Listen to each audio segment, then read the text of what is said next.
हरे राम राम राम हरे हरे, हरे कृष्ण कृष्ण कृष्ण हरे हरे, हरे राम राम हरे हरे, हरे कृष्ण कृष्ण कृष्ण हरे हरे, हरे राम राम हरे हरे, हरे कृष्ण कृष्ण कृष्ण हरे हरे, हरे राम राम हरे हरे, हरे कृष्ण कृष्ण कृष्ण हरे हरे। जय जय रघुवीर समर्थ, तुला मागतो रामदासा दयाळा, दिनाकारणे देई आता कृपाळा, घडो भक्ती तुझी असे त्वा करावे, समर्था मला पूर्ण वैराग्य द्यावे, नको वासना विषयी भक्ती देऊ, परद्रव्य देखोन या तृण भाऊ, असे दृढ वृत्ती मध्ये त्वा बसावे, समर्था मला पूर्ण वैराग्य द्यावे, नको काम हा क्रोध चांडाळ पापी, नको मोह तैसा मद क्रूर रूपी, मना कल्पने पासूनी सोडवावे, समर्था मला पूर्ण वैराग्य द्यावे, सदा सर्वदा शांती विरक्ती राहे, हरी कीर्तनी चित्त माझे वसोये, अखंडित अध्यात्म करणी पडावे, समर्था मला पूर्ण वैराग्य द्यावे, असे मूढ मी काही माते कळेना, कधी दास दास्यत्व तुझे घडेना, श्री हस्त ठेवोनी दुःखा हरावे, समर्था मला पूर्ण वैराग्य द्यावे, सदा संगती सज्जनाची असावी, मती दुर्मती काही कोठे नसावी, मनी लोचनी रामरूपा पाहावे, समर्था मला पूर्ण वैराग्य द्यावे, असे आवडी अंतरी दर्शनाची, हरी भाग्यहीना मला भेट कैची, करी प्रार्थना दीनवाणी स्वभावे, समर्था मला पूर्ण वैराग्य द्यावे, खरा दास बोधी असे भाव माझा, मना माझी हा लागला ध्यास तुझा, म्हणे उद्धव सुतारी धरावे, समर्था मला पूर्ण वैराग्य द्यावे, जय जय रघुवीर समर्थ, श्रीराम जय राम जय जय राम, श्रीराम जय राम जय जय राम, श्रीराम जय राम जय जय राम। सद्गुरु श्री समर्थ रामदास स्वामी महाराज अनेक ग्रंथांच्या अभ्यासानंतर, स्वतःच्या तपश्चर्येनंतर आणि संपूर्ण भारत पायी फिरल्यानंतर दासबोध लिहित आहेत. नाना ग्रंथांच्या संमती, उपनिषदे, वेदांत श्रुती आणि मुख्य आत्मप्रचिती शास्त्रे सहित असा अनुभवसिद्ध रामकृपेचा ग्रंथ दासबोध तो आपण अभ्यासतो आहोत. अतिशय महत्त्वाच्या समासाला सुरुवात होतीये. बी ऑर नॉट टू बी अशा स्थितीमध्ये असणाऱ्यांकरता हा समास खूप महत्त्वाचा आहे. कुठल्याही प्रवाहामध्ये वाहून न जाता स्वतंत्रपणे विचार करायला लावणारा आणि आपली कधी फसवणूक होणार नाही अशा प्रकारे आपल्या चित्तामध्ये ज्ञान प्रस्थापित करणारा हा समास जरा नीट अभ्यासूया. एक निर्णय चुकला मनुष्याचा तर जीवन सगळं चुकतं. म्हणून ते चुकू नये याकरता काय करा? प्रेरणा नावाची जी गोष्ट आहे, सुचणं नावाची जी गोष्ट आहे, ते जर चुकीचं सुचलं तर काय होतं? साधी साधी गोष्ट, रस्त्यावरती आपण खूप मोठा प्रवास करत असतो आणि टोल नाक्यावर नको त्या रो मध्ये जाऊन आपण उभे राहतो. नको त्या हे नंतर कळतं. गाडी मागही घेता येत नाही आणि पुढची बंद पडलेली असते. हे उचलून काडीपेटीसारखी अशी ठेवता येत नाही. हे जर साध्या रोजच्या प्रवासात आहे तर आपलं जीवन जे आहे ते चुकीच्या मार्गावर जाणार नाही ही काळजी आपण नाही घेणार तर कोण घेणार आहे? त्या ड्रायव्हरने जशी काळजी घ्यायची की कुठे जाऊ मी, तसं बुद्धिरूपी ड्रायव्हरनी काळजी घ्यायची. भावनेच्या भरात ही गोष्ट करायची नाही. एकदा समर्पण झालं की मग भावना अर्पण करायची, पण त्यापूर्वी अतिशय सावधानता बाळगली पाहिजे. समर्थ सांगतात नाही तर काय होतं, संकल्पना स्वच्छ नसतील तर काय होतं. समर्थ सांगतात जे पहिलीच गोष्ट, 5वा समास, 5वा दशक त्यातला 2रा समास, जे करामती दाखविती. समर्थांना माहिती आहे लोकांच्या संकल्पना काय. जे करामती दाखविती तेही गुरु म्हणिजेती, परंतु सद्गुरु नव्हेती मोक्षदाते. आपुली माता आणि पिता तेही गुरुची तत्वता, परी पैल पार पावविता तो सद्गुरु वेगळा. सांगती औषधी प्रयोग का सुवर्ण धातूचा मार्ग, दृष्टिबंधने लाग वेग अभिलाषाचा. साहित्य संगीत रागज्ञान गीत नृत्य तानमान, नाना वाद्ये शिकविती जन तेही एक गुरु श्रीराम. पुढे सांगतात विद्या शिकविती पंचाक्षरी, तडे तोडे नाना परी, का पोट भरे जयावरी तेही विद्या शिकविती श्रीराम. जो यातीचा जो व्यापार, जे यातीचा जो व्यापार, शिकविती भरावया उदर तेही गुरु म्हणिजेती, परी साचार सद्गुरु नव्हेती श्रीराम. गायत्री मंत्राचा उच्चारू सांगे तो साचार कुळगुरु, परी ज्ञाने विण पैल पारू पाविजेत नाही श्रीराम. पहिल्या 8 ओव्या आपण कुणाकुणाला गुरु म्हणतो आणि ते सद्गुरु आहेत का नाही हे सांगणारे आहेत. पहिली गोष्ट करामती दाखवतात, चमत्कार करतात, हळद काढतात, कुंकू काढतात, काहीतरी दृष्टीबंधन काहीतरी करतात. तुकाराम महाराजांनी तर गुरु याबद्दल एक अभंगच लिहिला आहे. सध्या म्हणले कसे संत झालेत, कधीच सध्या गुरु झालेत. ऐसे संत झाले कली, ऐसे संत झाले कली, ऐसे संत झाले कली, ऐसे संत झाले कली, ऐसे संत झाले कली, ऐसे संत झाले कली, ऐसे संत झाले कली, ऐसे संत झाले कली, ऐसे संत झाले कली, ऐसे संत झाले कली.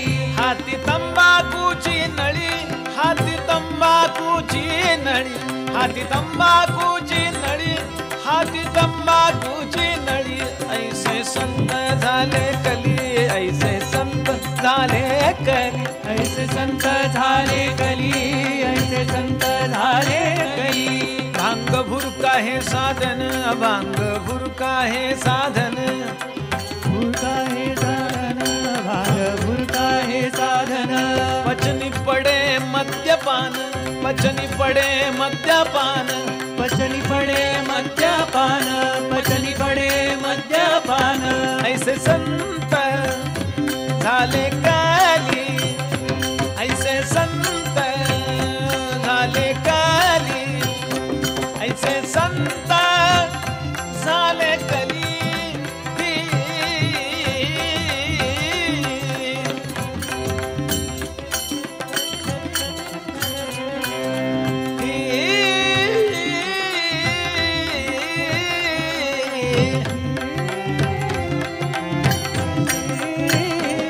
ऐसे संत झाले कली, ऐसे संत झाले कली, ऐसे संत झाले कली, ऐसे. हो, थोड्या फार सिद्धी अवगत झाल्यानंतर बर समाजामध्ये आज सुद्धा आम्हाला चमत्कार करणारे आवडतात की नाही? हो, नाम घ्या सांगणारे आवडतात का? नाही नाम घ्या, घेऊ आम्ही, पण ते थोडा एखादा चमत्कार करून दाखवा. एक गोष्ट आहे का, गोरक्षनाथ आणि मत्स्येंद्रनाथांची जोडी चालली होती, प्रवासात होते. एक गाव आलं, भूक लागली, भिक्षा मागायला जाऊया. गोरक्षनाथ म्हणले, गुरुजी आज तुम्ही बसा, मी भिक्षा मागून आणतो. मत्स्यनाथ म्हणले, अरे नको, तू अजून नवीन आहेस, लहान आहेस, तू असं नको करू, मी आणतो, कारण तुला माहिती नाही अजून समाजाचा स्वभाव. नको गुरुजी, मी आणतो, आज मला इच्छा आहे. तुम्ही, मला कळतंय कालपासून ताप आहे तुम्हाला. यांच्या जवळच्या सगळ्या सिद्धी ते स्वतः करता वापरत नाहीत बरं का, लोकाला बरं करतील. खूप शाबरी विद्या इतकी अफाट आहे. आजही असे साधू बघायला मिळतात की काय असतं ते हो त्यांच्याकडं. ते चांगलंच आहे बरं का, ते काही वाईट नव्हे, फक्त सद्गुरूंबद्दल चाललंय, त्याच्यावर टीका करणं चाललं नाही आहे. एखाद्या साधूंनी काही चमत्कार केला तर तो वाईट नसतो, निगेटिव्हली घेऊ नका. फक्त त्यानं तो चमत्कार केला म्हणून तो ब्रह्मज्ञानी असं नसतं, हे आपण ओळखायचं, एवढाच फक्त मुद्दा आहे. त्यानं आपल्यापेक्षा आपल्यापेक्षा ग्रेटच आहे तो, तर ते नको जाऊ. नाही हट्ट केला, निघाले, एका दारात गेले.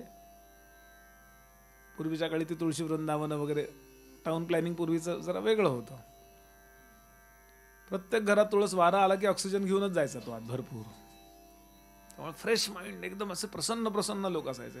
आता प्रसन्नते करता आम्हाला काहीतरी कारण लागतं, ते पेस्ट वगैरे नाही का, मग ते असं करतात. प्रसन्नते करता बाहेर अवलंबून सगळ्या. चांगला रंग मग प्रसन्न, नाही रोलेक लावायला तर मग प्रसन्न म्हणले. अमका कपडा वापरला, अमक्या ब्लेडनी दाढी केली, मग प्रसन्न. असो, विनोद सोडून देऊ.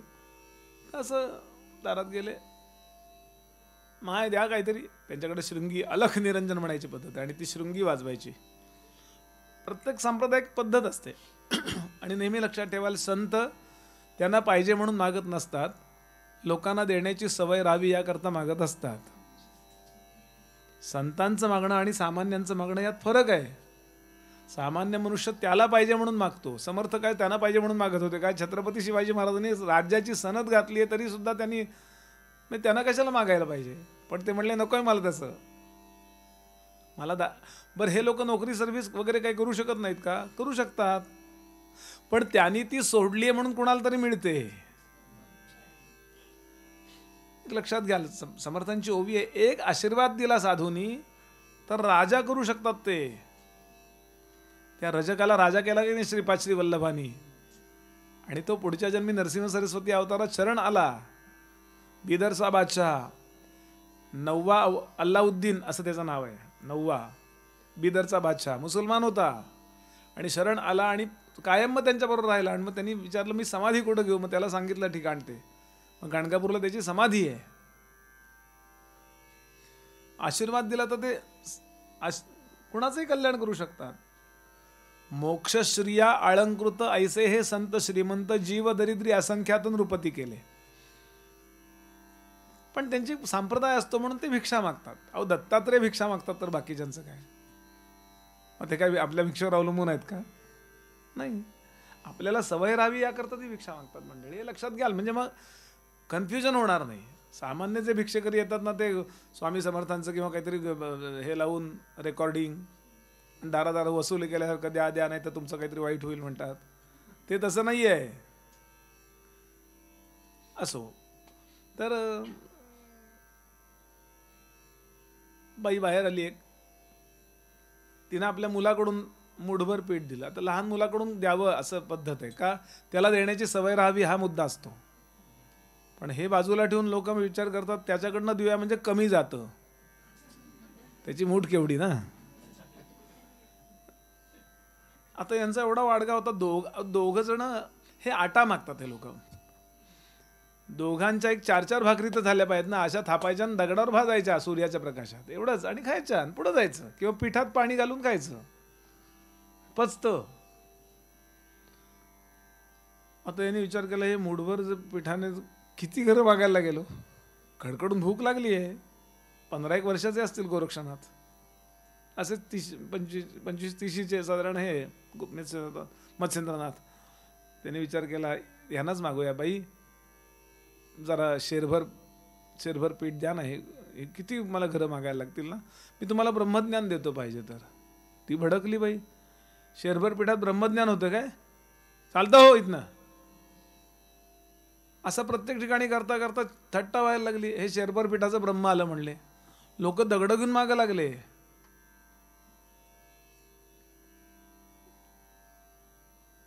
मी जरा चुकलो. मत्स्येंद्रनाथ आज गेले होते, गोरक्षनाथ बरोबर विरुद्ध झालं. मी बरोबर विरुद्ध सांगितलं, चुकलो. खूप दिवसांनी आज कथा सांगितली. तर ते बाहेर आले, गोरक्षनाथ बाहेर बसले होते. मत्स्येंद्रनाथांचं झालं हे शेरभर पिठाचं ब्रह्म आलं आणि एकदम वैतागले हो मत्स्येंद्रनाथ. म्हणले आज जरा बरं नाही आहे म्हणून मी जरा भिक्षा जास्त मागितली, काय रोज मागतोच भरपूर, पण आज उलटं झालं म्हणले. आणि म्हणून परत आले. गोरक्षनाथ म्हणले काही समाजाला आपली गरज नाही आहे, जाऊया आपण हिमालयात तपश्चर्याला, चल चल चल. गोरक्षनाथ म्हणले तसं नाही आहे, लोकांना ब्रह्मज्ञान नको हा मुद्दा आहे. म्हणले काय? म्हणले आता मी जातो भिक्षेला. अहो गावातली मुलं मत्स्यनाथांच्या मागं लागली होती दगड मारायला. फक्त जर जखम झाली आणि रक्त सांडलं तर लोकांचं अकल्याण होईल. कारण जिथे साधूचं रक्त सांडतं तिथे नष्ट करतो भगवंत. भगवंताची व्यवस्था आहे की नष्ट करतो, नाही का? मत्स्यनाथ यांनी आमच्या धर्मराजाचं रक्त सांडायला लागल्यावर द्रौपदी धावली बघा ते विराट पर्वत, आणि तिनं ते रक्त एका कुंड्यामध्ये, आपण तो प्रसंग पाहिला असेल महाभारतामध्ये, की असं सांडलं. ते सांडू दिलं नाही, नाही तर विराट राज्य नाहीसं झालं असतं. सज्जनांचं रक्त आणि स्त्रीचे अश्रू जिथे पडतात ती भूमी संतप्त होते, असं वचन आहे महाभारतात. कधी स्त्रीचे अश्रू जमिनीवर सांडू देऊ नयेत, तिला लगेच रुमाल द्यावा. सिरियल बघताना म्हणतो मी हे. असं त्यातला मुद्दा लक्षात घ्याल. गोरक्षनाथ म्हणले तुम्ही 1 तासाभराने मुख्य चौकात या. आता गोरक्षनाथ निघाले भिक्षेला. आता लोक त्याच्या मागे लागले. ते शिल्लक होतेच हो, बस जाणारे लोक होतेच तिथे काही. ते म्हणले शेरभर पिठाचं ब्रह्म गेलं, हे 1.5 शेर पिठाचं ब्रह्म आलं. म्हणले याला मारूया. गोरक्षनाथ कुणाशी काही बोलले नाहीत, काही नाही. त्यांच्याकडे एक छडी असते एक वेताची. ते बरोबर मेन चौकात गेले, मुख्य चौकात गेले आणि गरगर गरगर फिरवली, शाबरी मंत्र जपला आणि करून अशी वर टाकली. अशी आकाशामध्ये 10-20 फूट गेली आणि ती आकाशात स्थिर राहिली मंत्राने. आपलं शरीर कापसापेक्षा हलकं केलं गोरक्षनाथांनी आणि त्या काठीच्या वरती 1 फूटभर अंतरावरती त्यांनी पद्मासन लावलं आणि आकाशात असे. मी असे लोक पाहिलेले आहेत बरं. मी खूप लहान असताना एक ताई पाहिल्यात, खूप अधिकारी होत्या, त्या माऊलीला राहायच्या. त्या ध्यानाला बसले की 1 फूट वर व्हायच्या. हे सगळं बघितलं असेल ना तर माणसाचा विश्वास बसतो. आता जड इतके झालोय आपण की आहे त्याच्यात खाली जायची वेळ आली, त्यामुळे हे पटत नाही. आपण आपली फुटपट्टी त्यांना लावतो आणि त्यांचे गुरुजी त्यांना म्हणायचे काहीतरी तुझं बिघडतंय म्हणून तुझं असं होतंय. कारण ब्रह्मज्ञान नावाची जी गोष्ट आहे ना, ती कुंडलिनी अशी वर गेली, इथे झाली ना, अडकली ना कुठे की ती अख्ख्या शरीराला उचलते. ती उचलता कामा नये, ती पुढे पास झाली पाहिजे, असा मुद्दा आहे. देह तिथेच राहायला पाहिजे, ती पास झाली पाहिजे कुंडलिनी. देह खूप हलका होतो, योगाने देह खूप हलका होतो. लक्षात घ्या, योग करणारे लोक असतील त्यांना थोडंसं कळेल मी काय म्हणतोय ते. तो त्यांनी ती सिद्धी वापरली. 2 फूट अंतरावरती असे स्थिर झाले ते गोरक्षनाथ. लोकांचे खडे बिडे टाकून दिले, मागे लागले ते.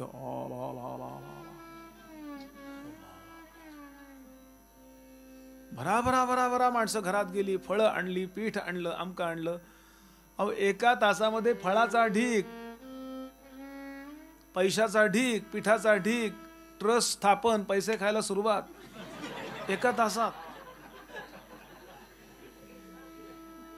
आता ठरलं होतं 1 तासात ये तुम्ही गुरुजी या, असं ठरलं होतं. 1 तासानं मत्स्येंद्रनाथ आले. लोकांनी त्यांच्याकडे पाहिलं, येड्या, हे बघ याला म्हणतात ब्रह्म, तू शेरभर पिठात ब्रह्मा, याला तुझा बाप बसलाय बघ म्हणेवर. हे त्यांच्याकडे दुर्लक्ष करतात, रागावले. सिद्धीचा असा उपयोग करतोस, गोरक्षा खाली उतर, खाली उतर. गोरक्षनाथ खाली तू रागवायचं नाही ठरलं होतं आपलं. काय तुला सिद्ध काय करायचंय? लोकांना हे पाहिजे, लोकांना ब्रह्मज्ञान भक्ती नको आहे. ज्यानं आपला विकास होतो ते लोकांना नको आहे, लोकांना हेच पाहिजे. कशा करता सांगतो, ज्याला पुढे जायचंय साक्षात्काराकडे, ज्याला ब्रह्मज्ञानाकडे जायचंय, त्यानं पहिल्यांदा चमत्कारावरची श्रद्धा काढून टाकावी. चमत्कार करणारा महान आहेच आहे बरं का, त्यानं काहीतरी उपासना केलेलीच आहे, त्याला तो वंदनीय आहेच. पण तो साक्षात्कार करून देणारा असेलच असं सांगता येणार नाही. असेल सुद्धा, म्हणजे असंही करू नका की पण हे क्रायटेरिया नाही आहे. क्रायटेरिया काय तो 8व्या 9व्या ओवीपासून सुरू होतोय की गुरु कुणाला म्हणायचं आपल्याला. अहो ज्ञानेश्वर महाराजांनी भिंत चालवली हा चमत्कारच आहे ना. तो कुणाकरता होता? एकट्या चांगदेवार करता होता. पण त्याचा अहंकार दूर टाकायला पाहिजे होता ना. चालविली जडभिंती हरली चांगयाची भ्रांती, मोक्षमार्गीचा सांगाती ज्ञानोबा माझा. साधकांचा मायबाप दर्शने हरिताप, सकलांशी सुखरूप ज्ञानोबा माझा. नाथांचा अभंग आहे. तिथे त्यांनी पाठी लावली ती काय, येथे भिंत चालवून दाखवली जाईल 2 रुपये. असं होतं का? गोंदवलेकर महाराजांचं वचन आहे, संत जेव्हा चमत्कार करतो तेव्हा तो सगळ्यात खालच्या पातळीला आलेला असतो. त्याची वरची पातळी काय असेल? म्हणून जे करामती दाखविती तेही गुरु म्हणी जेती, परंतु सद्गुरु नव्हे ती मोक्षदाते. आणि सद्गुरूंचं लक्षण सांगतात, जो ब्रह्मज्ञान उपदेशी, अज्ञान अंधारे निरसी, जीवात्मया परमात्मयासी ऐक्यता करी. विघडले देव आणि भक्त, जीव शिवपणे द्वैत, तया देवभक्ता एकात करी, तो सद्गुरु जाणावा. भवव्याग्रे घालून ओढी, गोवत्सास तडातोडी केली देखून शीघ्र सोडी, तो सद्गुरु जाणावा. पाणी प्राणी माया जाळी पडिले, संसार दुःखे दुखवले, ऐसे जेणे मुक्त केले, तो सद्गुरु जाणावा. वासना नदी महापुरी, प्राणी बुडता ग्लांती करी, तेथे उडी घालून तारी, तो सद्गुरु जाणावा. गर्भवास अति साकडी, इच्छा बंधनाची वेडी, ज्ञान देऊन शीघ्र सोडी, तो सद्गुरु स्वामी. फोडून शब्दाचे अंतर, वस्तू दाखवी निज सार, तोची गुरु माहेर आम्हा अनाथांचे. जीव एकदेशी बापुडे, तयासी ब्रह्मची करी रोकडे. काय ओवी आहे तो या. बरं, फेडी संसार साकडे वचन मात्रे, जे वेदांचे अभ्यांतरी, ते काढून अपत्यापरी, शिष्य श्रवणी कवळ भरी, तो सद्गुरु जाणावा.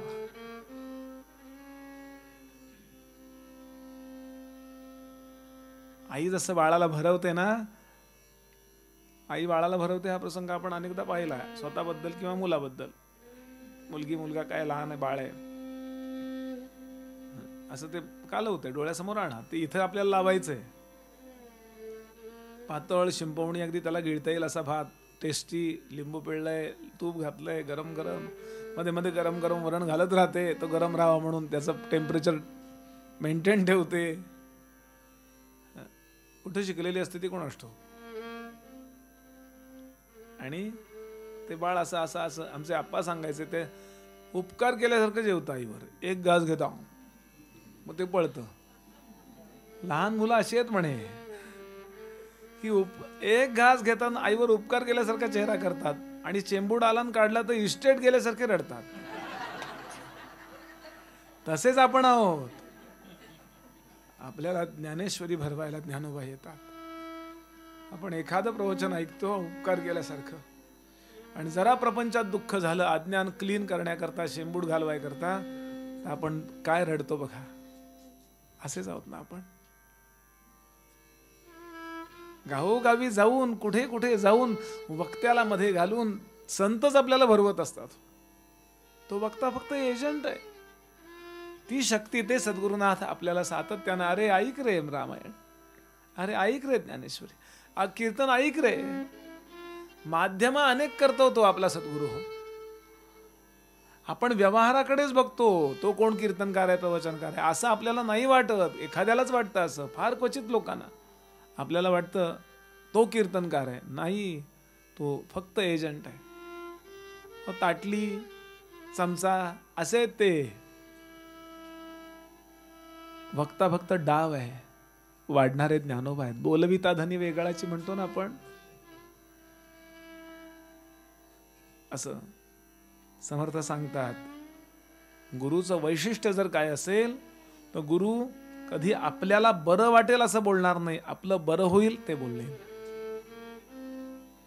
गुरोस्तु बहवस संतु शिष्य वित्तापहारकः, गुरोस्तु विरलस संतु शिष्य चित्तापहारकः.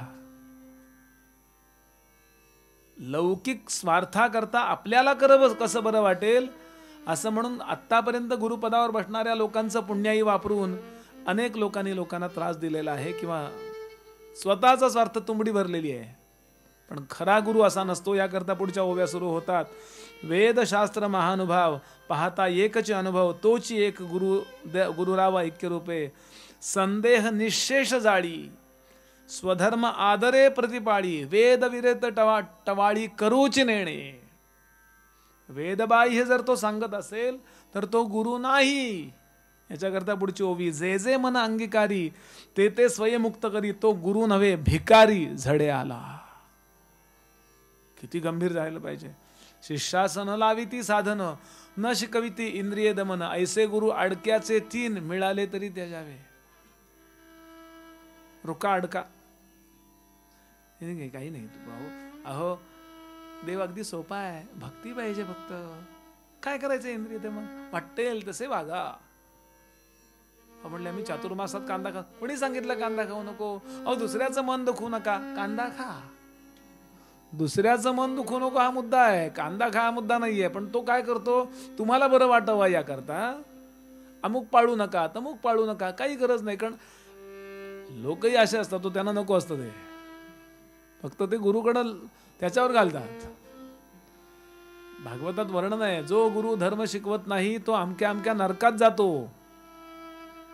आणि असेही लोक होऊन गेलेत ना. आपलं स्वतःचं दुकान चालावं याकरता लोकांच्या मानसिकतेचा उपयोग करून स्वार्थ साधून समर्थांनी सांगितलं, जो कोणी ज्ञानबोधी समूळ अविद्या छेदी इंद्रिये दमन प्रतिपादी तो सद्गुरु जाणावा. कारण इंद्रियांचा ज्ञानेंद्रियांचा स्वभाव काय की या विषय सेवना वाचून काही आणि सर्वथा रम्यच नाही, हा स्वभावाची बाहेर इंद्रियांचा. असं दे हो, चालतं घ्या. कोणी सांगितलं चालतं? खरा सद्गुरु कधीही आपल्याशी असं आहे की सांभाळून घेणं वेगळं आणि नंतर हा ठीक आहे चुकलं ना, चालतं नाही, चुकलं ना, असू दे ठीक आहे, आता हळूहळू सांभाळ. तुकोबांचा अभंग आहे, वाहवले जाओ राहिले सांभाळ. तोडून बोलतो सद्गुरू असं नाही म्हणायचं समर्थाना, पण त्याला बरं वाटावं म्हणून तो वाटेल तसं वागायला परवानगी जर देत असेल तर निश्चित आहे तो स्वार्थी. त्यांनी सांगितलं, एक द्रव्याचे विकिले. का वागतो असा तो? गुरुपदावर बसलेला कोण तो माणूस आहे. एक द्रव्याचे विकिले, एक शिष्याचे आखिले. शिष्याने आखून दिल्याप्रमाणे वागतात. बरं, एक अतिदुराशेने केले दीनरूप, जे जे रुचे शिष्यामनी तैसीच करी मन धरणी. इतके मोठे होते त्यांना असं कसं बोलायचं. त्यांनी मला गाडी दिली आहे, गेला उडत. एक उदाहरण आहे का, करपात्रीजी महाराज हिमालयात भागवत सांगत होते. एका ठिकाणी काहीतरी मंदिर बिंदिर बांधायचं काहीतरी त्यांचं वर्क होतं आणि लोकांना त्यांनी सांगितलं, बाबा मी कधी माझ्या प्रवचनात धनाबद्दल आवाहन करत नाही. एक खूप महत्वाचा भाग. बरं, 2 प्रिलिमिनरी एक्झाम्स आहेत संतांबद्दलच्या, या साधकाकरता पण आहेत, पण सद्गुरूंकडे या 2 गोष्टी असायलाच पाहिजेत. कुठल्या? तो धनाचा लोभी नसावा आणि तो विषय सुखाचा लोभी नसावा. वामन पंडितांची वामनी ऐका, वामन्या फार सुंदर आहेत.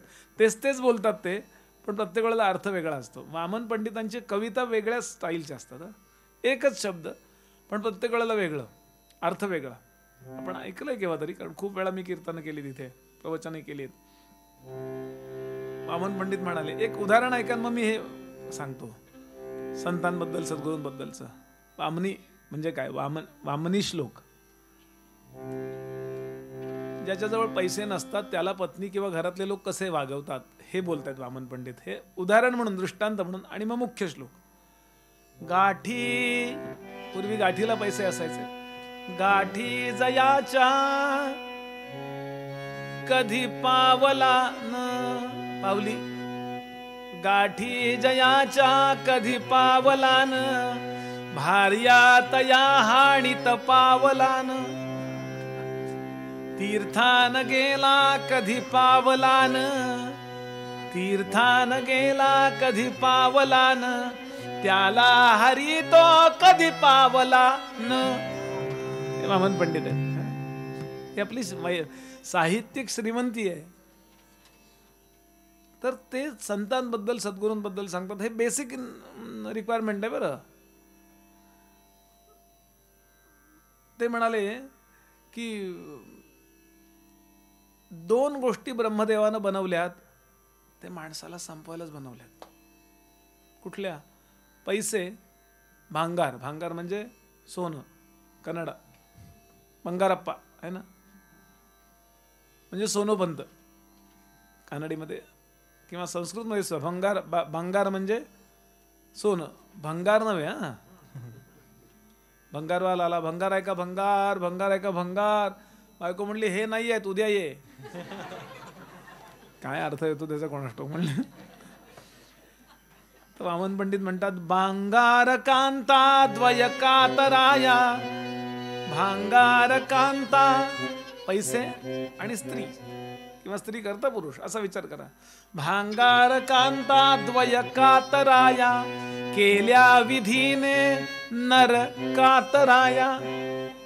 जो योग जो सापडे ना नर कातरा या कात्रीत जो सापडत नाही तो योग्य होतो नरका तराया.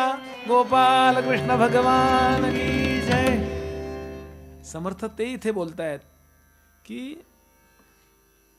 जे जे रुचे शिष्यामनी तैसीच करी मन धरणी, ऐसी कामना पापेणी पडली गळा. मी यांचा उदाहरण सांगत होतो आमच्या करपात्रीजी महाराजांचं. प्रवचन चालू होती, धनाबद्दल बोलायचं नाही पण त्या मंदिराकरता काही आवश्यक होतं म्हणून बोलले त्या दिवशी की बाबांनो इथं आपल्याला असं असं मंदिर बांधायचंय, पण तुमची नावं बिवं देणार नाही, तुम्हाला विश्वास असला तर पैसे द्या. किती फटकळ असू शकतात गुरु याबद्दल मी सांगतोय. म्हणजे मुद्द्या करता, उगाच कारण नसताना फटकळपणा असतो असं नाही. तर कोणी काय 2 रुपये दिले वाजरो, जुना काळ. तर एक मोठे उद्योगपती आले होते. ते म्हणले बाबा गुरुजी नमस्कार, किती खर्च आहे? तर 1-1.5 लाख रुपये खर्च आहे. मी 2 लाख रुपये देतो, माझं नाव द्याल का इथे? ते म्हणले असं ठरलंय आपलं की बाबा नाही नाव द्यायचं, असं ठरलंय ना. तुमचं नाव नाही, टाटा मंदिर बिर्ला मंदिर नाही करायचं, रामाचं मंदिर करायचं आपल्याला. ते काय किंवा कृष्णाचं मंदिर, काय त्या मंदिराचे डिटेल्स माझ्याकडे नाहीत आता. ते म्हणले नाव द्याल तुम्हाला काय होतंय, पण ते म्हणले तशी त्यांची अपेक्षा आहे ना, माझा काही संबंधच नाही आहे. त्यांना विचारा, ते नाही म्हणलेत. तसं नाही करायचं आपल्याला, मंदिर हे मंदिर ठेवायचं आहे. तो रागावला करपात्रीजी महाराजांच्यावर थोडा. काय ज्याच्याजवळ काही असतं त्याला एक असतो इगो, असू शकतो. गोंदवलेकर महाराजांचं वाक्य आहे, संपत्ती वाईट नाही पण संपत्तीने येणारी ऊब वाईट असते. उगाच वाटतं माझ्याजवळ आहेत, कोरोनात कळलं की नाही काय. शेवटी रागावला तो आणि करपात्रीजींना म्हणाला, इतके लोक आले तुमची कथा ऐकतायत, एक तरी असा भेटला का तुम्हाला? एक तरी तुम्हाला असा भेटला का की एक रकमी 2 लाख रुपये देतोय? म्हणजे आत्ताच्या काळात 2 कोटी असा विचार करा. तो खूप जुना काळ सांगतो मी, 50-60 वर्षापूर्वीच. करपात्रीजी शांतपणानं म्हणाले, तुम्ही इतके पैसे द्यायला तयार असताना सुद्धा ते नाकारणारा एक तरी साधू तुम्हाला भेटला होता का आयुष्यात?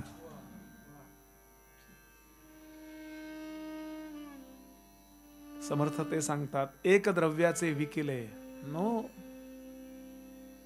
असे नसतात. जो गुरु भीड सारू तो अधमाहून अधम थोरू, चोरटा मैंद पामरू द्रव्य भोंदू.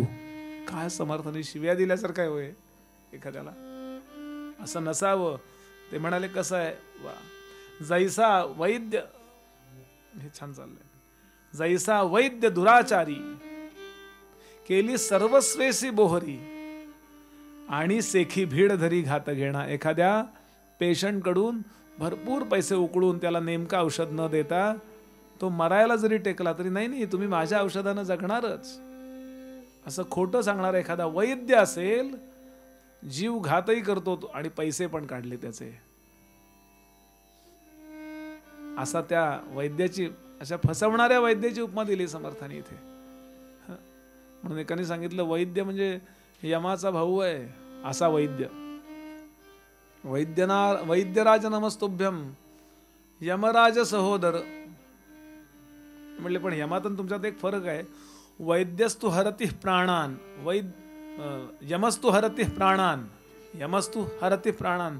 यम फक्त प्राण हरण करतो, वैद्य प्राणान धनानीच. समर्थ ते सांगतात, तैसा गुरु नसावा जेणे अंतर पडे देवा, भीड करून या गोवा घाली बंद. नाही मी गुरु आहे की नाही, मी गुरु आहे की नाही, असा परत त्या संस्कृतीचा एक शपथ घातल्यासारखं करतो, इमोशनल ब्लॅकमेल करतो. असं नसावं. जेथे शुद्ध ब्रह्मज्ञान आणि स्थूळ क्रियेचे साधन, तोच सद्गुरु निधान दाखवी डोळा. बरं, केवळ तात्पुरतं खोटारडेपणाने एखादं हिप्नॉटिझम करावं, याच्यामध्ये आपण रमून जाऊ नये. देखणे दाखविती आदरे, मंत्र भुंकिती कर्णद्वारे, इतुकेच ते ज्ञान ते पामरे अंतरली भगवंता. केवळ पॅकिंग चांगलं असलं म्हणजे त्यातला माल चांगला असतो असं समजू नका, असं समर्थ आम्हाला सांगतात. आणि पुढची ओवी ऐका. बाणे तिहींची खुण, तोची गुरु सुलक्षण, तेथेची रिघावे शरण, अत्यादरे मुमुक्षो. तिघींची खुण म्हटले कुठले तिघी, काय त्याचा संबंध? 3 प्रकारच्या प्रचिती आहेत. प्रचिती म्हणजे कळणे, 3 प्रकारच्या. एक शास्त्र प्रचिती, बरं. दुसरं एक गुरु प्रचिती, आणि तिसरं आत्मप्रचिती. हे तिन्ही जिथे नांदतंय तो सद्गुरू खरा. म्हणजे शास्त्राप्रमाणे वागतोय, त्यांना गुरूंनी सांगितलंय तसा वागतोय, आणि त्यांना आत्मज्ञान नांदतंय. तिन्ही वेगवेगळ्या प्रचिती आहेत ना. विष खाल्ले तर मनुष्य मरतो, शास्त्र. एक उदाहरण घ्या. एक ब्राह्मण मनुष्य किंवा कुठला तरी एक मनुष्य पांथस्थ रस्त्यानं चालला होता. पूर्वी प्रवास चालत असायचे. चालत प्रवास करता करता करता करता एका ठिकाणी थांबला, आंघोळ केली. बरोबर डाळ तांदूळ होते. पूर्वीच्या काळी बाहेर व्यवस्थाच नसायची हो. आज सुद्धा अगदी खेडेगावात कुठं हॉटेल्स असतात, काय स्टँड जवळ काय पानपट्टी, काय छोटा असेल चहा बी मिळेल, एवढंच. पूर्वी नव्हतं इतकं आत्तासारखं. आत्ता शहरासारखं असं आणि बाहेर जेवायला जाऊया वगैरे हे पूर्वी काही संबंधच नाही. प्रवासात निघाले की त्यांच्याबरोबर ते धोपटी असायची अशी, किंवा पडशी म्हणायची त्याला. पडशी म्हणजे ॲडजस्टेबल पिशवी, किती लहान मोठी करता यायची ती. असं त्यामध्ये तांदूळ, अमकं तमकं, आंघोळीचं साहित्य, भस्माचे गोळे, काही कोणाला द्यायला वस्तू, किंवा काही संकट आलं तर थोडीफार औषधं, मात्रा, एखाद दुसरं पातेलं तांब्या पितळेचं, आणि डाळ तांदूळ, थोडं मीठ, असं तेवढं. असं तो प्रवासात होता. आंघोळ केली, कुठेतरी निबिड अरण्य असायची. प्रवास करताना कुठं तळं मिळालं, आंघोळ केली, 3 दगड ठेवले, काठ्या घेतल्या, 2 गारगोट्या अशा घासल्या, अग्नी निर्माण केला, पाणी उकळायला ठेवलं. त्यात डाळ तांदूळ आयतच असतं ना ते. आज नाही का परदेशात घेऊन जातात लोक, तसं ते पूर्वीचंच आहे, लक्षात घ्या. आणि त्यांनी मोठी अशी काठी घेतली. त्यांना डाव नव्हता आणला, ते एक काठी घेतली आणि असा असा असा असा असा तो हे करायला लागला. तर वरती एक पिंगळा बसला होता, पिंगळा नावाचा पक्षी. उडो उडो उडो उडो उडो उडो असा ओरडायला लागला. तो खूप कर्र कर्र करून ओरडत होता. तिथून एक गुराखी चालला होता, 2-4 गुराखी. त्यातला एक गुराखी म्हणला, ब्राह्मण आज मरतय. तो म्हणला, हो काय बोलताय तुम्ही? तो म्हणला, मी माझ्या पदरचं नाही बोललो, तो पिंगळा बोलला ते मी बोललो. मी इथे राहतो ना, त्यामुळे पिंगळाची भाषा मला कळते, पक्ष्यांची भाषा, अमक्याची भाषा कळते बरं का. कारण आपल्याला त्या शब्दात बोलल्याशिवाय कळत नाही, नव्हे त्या शब्दानेही कळत नाही आम्हाला. पण त्या भाषा प्रत्येकाच्या भाषा ठरलेल्या आहेत. आणि तो पिंगळा बोलला, ब्राह्मण मरतोय. ब्राह्मण म्हणला, तर मरण्यासारखं काय इथे? बरं, तो गुरु निघून गेला. हो, तो गुराखी जो होता तो निघून गेला. आता विचार करतोय काय आहे बरं. यानं विचार केला, पाणी चांगलं आहे, कारण पिऊन पाहिलं त्यांनी, व्यवस्थित आहे, त्यात काही विषय असं नाही आहे. डाळ तांदूळ माझ्याबरोबरचेच आहेत. म्हणून त्यानं काठी घेतली आणि ती ढवळत होता बराच वेळ ना, असं त्यातच ठेवली होती, असं असं असं करत होता. ती त्यानं तोडून बघितली, त्यात मोठाच्या मोठा साप मध्ये बसलेला होता आणि सापाचं तोंड त्या बाजूला होतं. त्यानं सगळं विष उकळलेल्या पाण्यात ते टाकलेलं होतं. त्यानं खिचडी टाकून दिली, वाचला, त्या गुराख्याला नमस्कार केला वगैरे वगैरे. आता हे दृष्टांत संपला. पिंगळा बोलला हे शास्त्रवचन आहे, गुराखी बोलला हे गुरुवचन आहे, कारण शास्त्र त्यालाच कळतं आणि याला कळलं ही आत्मप्रचिती आहे. ह्या 3 प्रचिती लक्षात घ्याल, शास्त्र प्रचिती, गुरु प्रचिती आणि आत्मप्रचिती. हे जिथे असतं तो सद्गुरू असतो म्हणतात. बाणे तिहींची खूण, तिन्ही गोष्टी असतात सद्गुरूंकडे. समर्थांना त्यांच्या गुरुजींनी सांगितलंय तत्वमसी. तत्वमसी हे शास्त्र आहे, शास्त्रवाणी. ते रामानी सांगितलं म्हणजे गुरुवाणी, आणि समर्थांना अनुभवाला आलं म्हणून समर्थ गुरुपदावर बसायला योग्य आहेत. ज्ञानोबा सगळे संत हे बोलण्याच्या पातळीवर नाही आहे, त्यांना अनुभवाच्या पातळीवर. हे जर नसेल अनुभवाच्या, पहिल्या 2 प्रचिती असतील तरी उपयोग नाही, कारण त्याला कुठे येता येते. तो फक्त छान प्रवचन करू शकतो, काय जे असेल, किंवा काय परफॉर्मन्स चांगला करू शकतो. अगदी समाधीचं ध्यानही अगदी बरोबर लावून शकतो. आपल्याला वाटतं ध्यान लागलं वाटतं यांचं. अभिनय करू शकतो. अभिनय हे काही प्रमाण नाही आहे शास्त्रात, त्याला स्वतःला अनुभव पाहिजे. ते म्हणाले असे लोक जे होऊन गेले, असे खूप लोक होऊन गेले म्हणतात. बहुत ज्ञाती नागवली, कामनेने वेडे केली, कामना इच्छिताच मेली, बापुणी मूर्खे. खूप मोठे आमचे स्वामी वरदानंद भारती सांगायचे, दासगण महाराजांचे शिष्य. ते म्हणाले असे खूप लोक या जगात होऊन गेले. मोठी मोठी जहाजं या कामनेनं बुडाली असं म्हणायचे आप्पा. मोठी मोठी जहाजं म्हणजे खूप सिद्धी, अफाट मोठे मोठे लोक. रामकृष्ण परमहंसांची मी गोष्ट नेहमी सांगतो. विवेकानंदांच्या बरोबर एकदा प्रवासात होते, संन्यास नव्हता घेतला त्यांनी, आणि प्रवासात असताना एक झोपडी दिसली गंगेच्या काठी, म्हणून नमस्काराला आतमध्ये गेले. एक साधू बसला होता, तेजस्वी होता. ठाकूरांनी नमस्कार केला, दोघांनी पण नमस्कार केला. आणि ठाकूरांनी म्हणजे रामकृष्णांनी त्यांना प्रश्न विचारला की तुम्ही काय मिळवलं, किती वर्ष साधन. ते म्हणले 50 वर्ष झाली घर सोडून साधन करतो. काय मिळवलं. ते म्हणले गंगेवर मी चालत जाऊ शकतो आणि पलीकडे येऊ शकतो. बाहेर आले आणि भराभरा चालत गेले, परत आले इकडे. त्यावेळेला काय 4 आठाणे जे होते ते त्यांनी त्यांच्या पुढे ठेवले, निघाले. रामकृष्ण परमहंसांनी त्या साधूंसमोर ठेवले. ते म्हणले हे काय ठेवलं. म्हणले एवढीच तर किंमत आहे पलीकडे जायची, त्याकरता 50 वर्ष वाया घालवलीत तुम्ही. नदीतून पलीकडे जायला का लागणार किती वेळ, काय नौकेतनं किती आत्मज्ञानाकरता, भगवंताच्या दर्शनाकरता नाही खर्च केलीत तुम्ही. संतांच्या लेखी सिद्धी अशा 4 आठाण्याच्या असतात, म्हणून कामनेने वेडी केली नको, असं नको समर्थ सांगतात. ईश्वरे वीण जे कामना, भगवंताची कृपा सोडून जी कामना आपण धारण करू ती फक्त यातनादायी असेल. तेणेची गुणे नाना यातना, पावती होती पतनावर पडे प्राणी. मुख्य सद्गुरूचे लक्षण, आधी पाहिजे विमळ ज्ञान, निश्चयाचे समाधान स्वरूप स्थिती.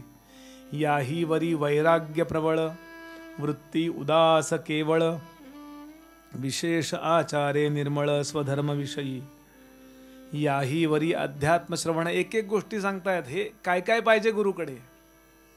बरं, मुख्य सद्गुरूचे लक्षण, आधी पाहिजे विमळ ज्ञान, क्लीन नॉलेज, एकदम क्लीनली नॉलेज. विमळ, विदाऊट मळ, सोपं.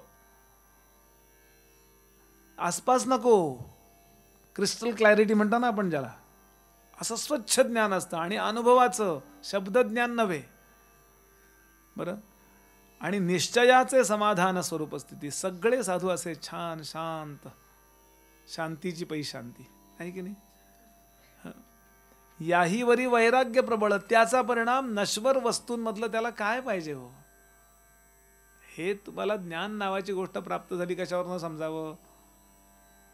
अगदी सोपं. ज्याला खरं ज्ञान कळलं त्याला या जगात कुठल्याही गोष्टीबद्दल चुकीच्या पद्धतीचा इंटरेस्ट राहत नाही. त्याला कळत नाही असं नव्हे. बरं, तो बावळट असतो नव्हे. काय करायचं तेच तोंडाला लावून, ते लावतात ना असं असं करून. काय काय उगा त्याचा उपयोग आहे.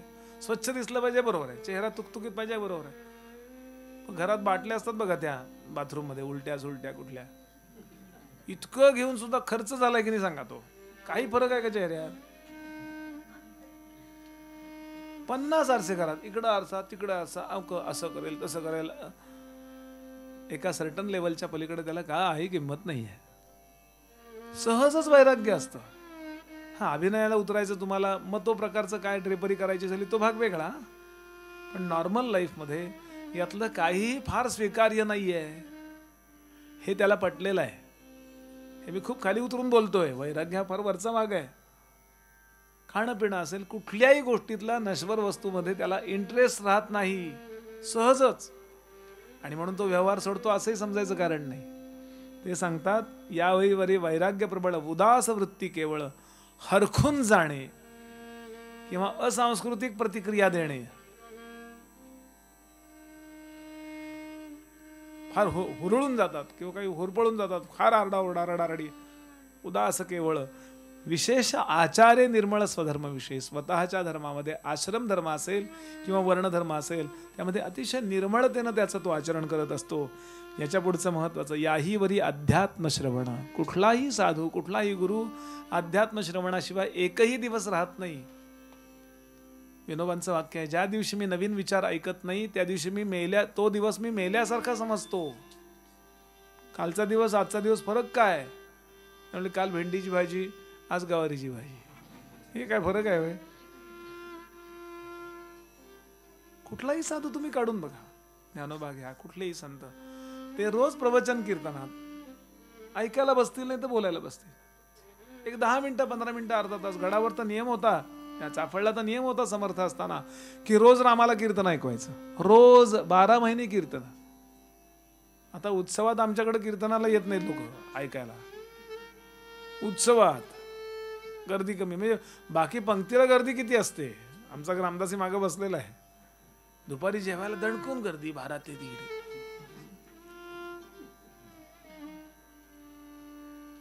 मी त्या नगर बिगर भागात एकदा कीर्तनाला गेलो होतो. रात्री 10 ते 1 कीर्तन असायचं, रोज कीर्तन रात्री 10 ते 1. शेवटचं कीर्तन काल्याचं सकाळी 9 ते 1 होतं, 9 ते 12 काय. 12ला मी साधारण कीर्तन झालं. त्यांनी विचार केला, रोज 100-150 माणसं कीर्तनाला येत होती, मी 2,000-1,000 लोक सकाळच्या वेळेला जेवायला येतील. म्हणजे शेवटच्या दिवशी काला आणि नंतर जेवण होतं सगळ्यांना. म्हणून त्यांनी 2,000ची साधारण तांदूळ बिंदूळ आणून सगळं आचार्याला लावून तिथे स्वयंपाकाला ती मंडळी स्वयंपाक भात आमटी करतायत, काय ते असेल ते. कीर्तन सुरू झालं माझं सकाळचं काल्याचं शेवटचं, आणि 10 वाजल्यानंतर भरभर भरभर कुठनं मुंग्यासारखी माणसं आली, 10-15 हजार माणसं हो. पण आम्ही आता ग्रीन रूम मध्ये गेलो, पेटी तबल्या बांधून आता पुण्याकडे निघायचंय थोडंसं काहीतरी जेवून. इतक्यात ते आले ना यजमान धावत, महाराज महाराज. काय ते महाराज म्हणतात त्या भागात, बुवा नाही म्हणत, महाराज. महाराज तुम्ही सांगितलं ना ते साईबाबांनी अशा प्रकारे ते हंडीवरती त्यांची छाटी टाकली आणि मग ते भात खूप लोकांना पुरला बिरला. हो म्हणलं, मग तुमची छाटी द्या म्हणले. म्हणलं कशाला पाहिजे छाटी, मी नाही देणार छाटी. म्हणलं एवढीच आहे माझ्याकडे, मी नाही देणार. हे म्हणे भातावर टाकाल. कशाला? म्हणलं आम्ही 2,000ची तयारी केली, 2,000 लोक येतील अशी तयारी केली होती. 150 लोक रोज कीर्तनाला, 2,000 जेवायला असं. पण 10-15 हजार जमलेत लोक. असं झालंय म्हणले. असं झालंय का म्हणलं, मग मी त्याच्यावर उपाय करू शकतो. तुम्ही भात पुरवाल का ते तुम्ही नका सांगू म्हणलं, मी बरोबर उपाय करू शकतो. मी यांना म्हणलं काढा रे जरा पेटी तबले परत मांडा. आम्ही मांडले, स्पीकरवाल्यांनी सांगितलं परत लावा जरा माईक.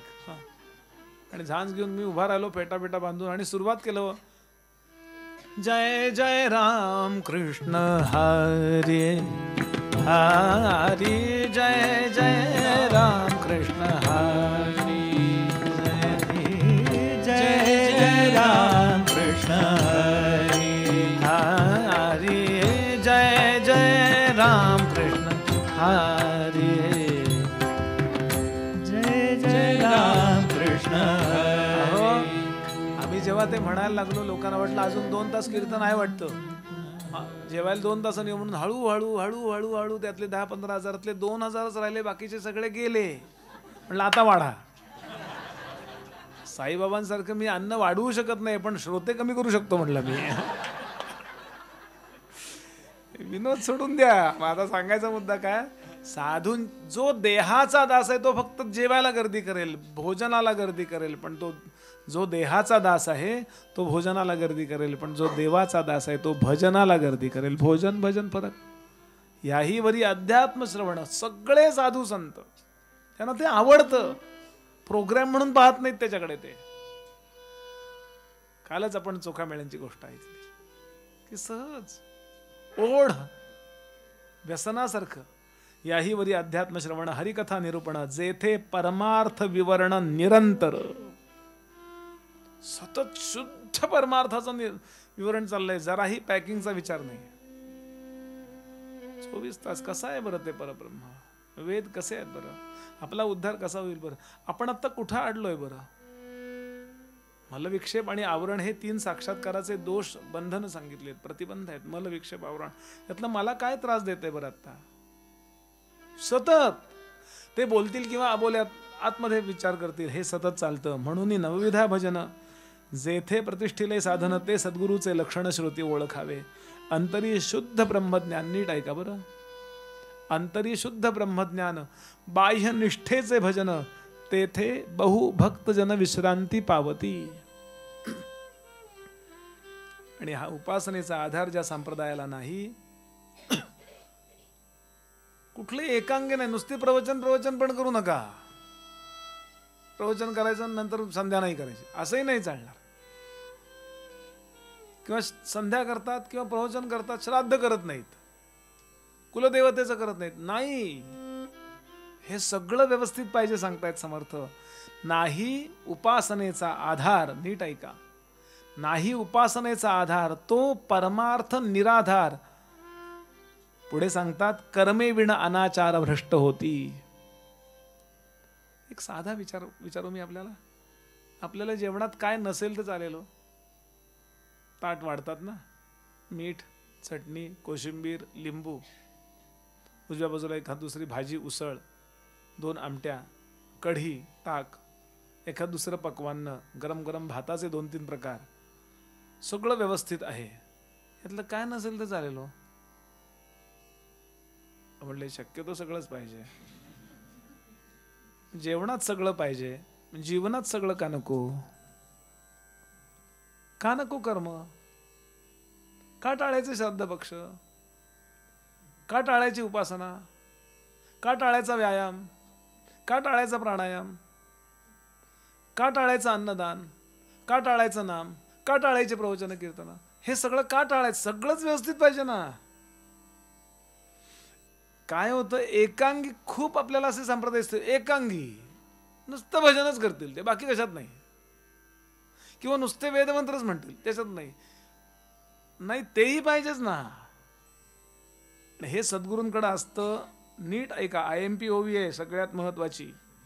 म्हणून ज्ञान, वैराग्य आणि भजन 11 गोष्टी आहेत. म्हणून ज्ञान, वैराग्य आणि भजन, स्वधर्म कर्म आणि साधन, कथा, निरूपण, श्रवण, मनन, नीती, न्याय, मर्यादा, 12 गोष्टी आहेत. आचरण शुद्ध, विचार शुद्ध, ज्ञान शुद्ध, वैराग्य शुद्ध, भजन शुद्ध, स्वधर्म कर्म स्वतःची कर्तव्य शुद्ध, साधन शुद्ध, कथा निरूपण शुद्ध, एकही गोष्टीची उपेक्षा नाही. हे सगळं यामध्ये एक जरी उणे असे तरी ते विलक्षण दिसे. म्हणून हे सर्वही विलसे सद्गुरूपाशी. काय अजून संकल्पना स्वच्छ करायच्या ठेवायच्या समोर. मी जेव्हा कीर्तन शिकायला लागलो खूप वर्षापूर्वी, पुष्कळ लोक पाहिलेत. मी आता 53 वर्षाचा आहे. त्या पहिली 5-7 वर्ष सोडून द्या, बाकी मी सारखा कीर्तन प्रवचनाशी असाच बसलोय. हा मुलगा बसलाय असा. मला पुष्कळ गोष्टी जाणवल्या. काही वक्त्यांचे श्रोते उपासना खूप करतात पण कर्माची उपेक्षा करतात. काही वक्त्यांचे श्रोते कर्मज्ञान खूप चांगलं, सगळं व्यवस्थित, पण उपासना करत नाहीत. असं मला खूप जाणवलं. तेव्हा मी ठरवलं, मी जेव्हा कीर्तन प्रवचन करीन, तू पण ठरव. एक माझा आमचा गडावरचा विद्यार्थी बसलाय, ठरव की आपल्या कीर्तना आपल्यामुळं, बरं लोकांनी काय करत त्यांचा आपण काही जबाबदार नाही होत, पण आपण कुणाला काही सांगितलं आणि म्हणून त्यानं एखादं चांगलं कर्म बंद केलं असं होता कामा नये. सगळं काय होतं आधीच लोकांना नको आहे, त्यात मी सांगितलं काही नाही श्राद्ध भिक्षा करायची, त्यापेक्षा अनाथाला तुम्ही दानधर्म करा. हे चांगलंच आहे अनाथाला दानधर्म करणं, पण ते तुमच्या पितरांना मिळणार नाहीये. ज्याच्या नावानं पत्र पाठवलं त्यांना मिळणार आहे की नाही. ते नाव लिहिणं म्हणजे तो मंत्र म्हणणं आहे श्राद्धाचा. असं आहे. मी श्राद्ध चालवणारा ब्राह्मण नाही.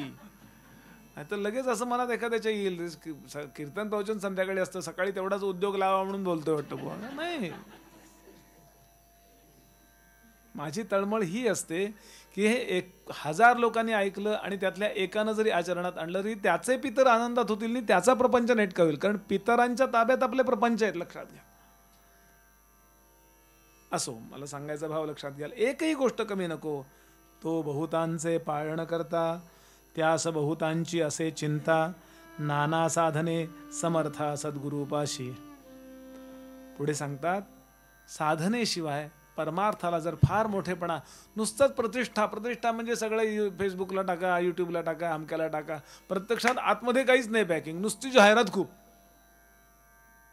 ते आहे ना कुठला तो मुख्यमंत्री आहे एक, की त्यांनी प्रत्यक्षात दानधर्म काही 1000 रुपयाचा केला, पण त्याची जाहिरात करायला काही कोटी रुपये खर्च केले म्हणे. असं ऐकलं मी. तसं आहे. साधने विण परमार्थ प्रतिष्ठे, तो मागुता सवेच भ्रष्टे. लोकांच्या लक्षात येण्यापेक्षा परमेश्वराच्या दरबारामध्ये फार मोठं यश मिळत नाही या लोकांना. आचार उपासना सोडिती ते भ्रष्ट अभक्त ऐसे दिसती, जळोतयांची मोहंती कोण पुसे.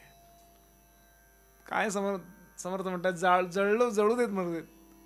हेच मगाशी तुकोबा म्हणाले की तुका म्हणे नाही भक्तीचा ओलावा काय तो जाळावा. फार स्ट्रॉंग आहे ते लोक. कर्म उपासनेचा अभाव, तेथे भकाधेस झाला ठाव, तो कानकोंडा समुदाव प्रपंची हसती.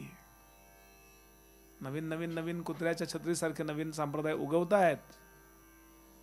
आपले म्हणवतात ते, पण प्रत्यक्षात कर्म आणि उपासना ही टाकून देतात. केवळ वेदांताचा वर्गच घेतील. ब्रह्मसत्यम जगन मिथ्या. वेदांताचा उच्चार करायला साधन चतुष्टय नावाची गोष्ट आधी अभिप्रेत आहे. नाही तर बोलायचा सुद्धा अधिकार नाही. ब्रह्मसूत्रावर प्रवचन करूच शकतो कसा, आमचे गुरुजी म्हणतात लो तुम्ही. एखादं ब्रह्मसूत्र आलं तर बोला, पण ब्रह्मसूत्रावर बोलायला साक्षात्कार लागतो. न्यायाचा अभ्यास नाही तुमचा, न्यायशास्त्र तर्कशास्त्र अभ्यासलं नाही, पटकन बोलायला सुरुवात नाही. हे समर्थ सांगतात असं करू नये. आणि म्हणून आता गुरूंचे प्रकार सांगतात. मार्गदर्शन करणारे अध्यात्मातले गुरु 17 प्रकारचे गुरु आहेत. एक मंत्र गुरु, एक तंत्र गुरु, एक यंत्र गुरु, एक वस्ताद गुरु, एक राजगुरु म्हणती जनी. मंत्र गुरु म्हणजे फक्त मंत्र कानात टाकणारे. खूप लोक मंत्र घेण्यालाच अनुग्रह घेणं म्हणतात बरं का. अनुग्रह हा विषय वेगळा आहे. मंत्र अनुग्रह म्हणा फार तर. मंत्र घेणं म्हणजे अनुग्रह घेणं नव्हे. 4 प्रकार आहेत: मंत्र, उपासना, दीक्षा आणि अनुग्रह. 4ला अनुग्रह म्हणायची पद्धती आहे, पण 4चे स्तर वेगळे आहेत. मंत्र म्हणजे जस्ट यू आर बिगिनिंग. नाही म्हणले आम्ही गेलो आणि त्यांचा मंत्र घेतला, मग त्यांनी आता आम्ही त्यांचे अनुग्रहित झालो. अनुग्रह याचा अर्थ मी काल सांगितला आहे की असं क्लिक करतात गुरुजी आणि आपलं ग्रहण करतात. आपलं ग्रहण केलं त्यांनी, आपण त्यांचे अनुयायी झालो. त्यांनी सांगितलं, मी त्यांचा अनुयायी म्हणण्यात काही मजा नाही आहे. मी किती वर्ष लावतोय रामदासी, खूप वर्ष झाली, पण काही नाही अजून. राग येतो, लोभ येतो, सगळं आहे. समर्थाने कुठं म्हटलंय तू माझा दासी आहेस, माझा दास आहेस, रामदासी. नुसतं लावण्यात काही अर्थ नाहीये त्याला. त्याने ज्या दिवशी म्हणतील बाळा तू माझा आहेस, झालं काम. त्याला अनुग्रह म्हणतात. बरं, त्यांनी सांगितलं एक मंत्रगुरु, एक यंत्रगुरु. यंत्र ते जसं यंत्र असतं तसं अनेक यंत्र अशी असतात नाही का, डायग्राम्स, यंत्राची पूजा केली जाते. एक तंत्रगुरु, असं काहीतरी करतो बघा, त्या अशा असतात काही काही गोष्टी, किंवा अमुक तमुक असं असं असं ते असतात काही काही. ते शिकवणारे तंत्रगुरु, एक वस्ताद गुरु मल्लविद्या शिकवणारे. पुढे एक राजगुरु, राजाचे पुरोहित. बरं, एक कुळगुरु, आपले कुलगुरु एक असतात. जेजुरी आहे ना, तिथले आमचे खाडे नावाचे गुरुजी, मला माझे वडील सांगायचे आपले कुलगुरु आहेत बरं.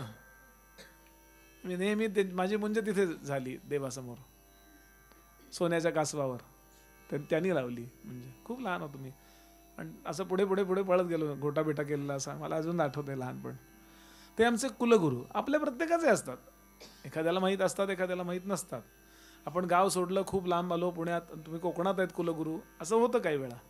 कुलगुरू, एक मानिला गुरु, आपण मनातल्या मनात म्हणतो हे माझे गुरुजी, मानिला गुरु.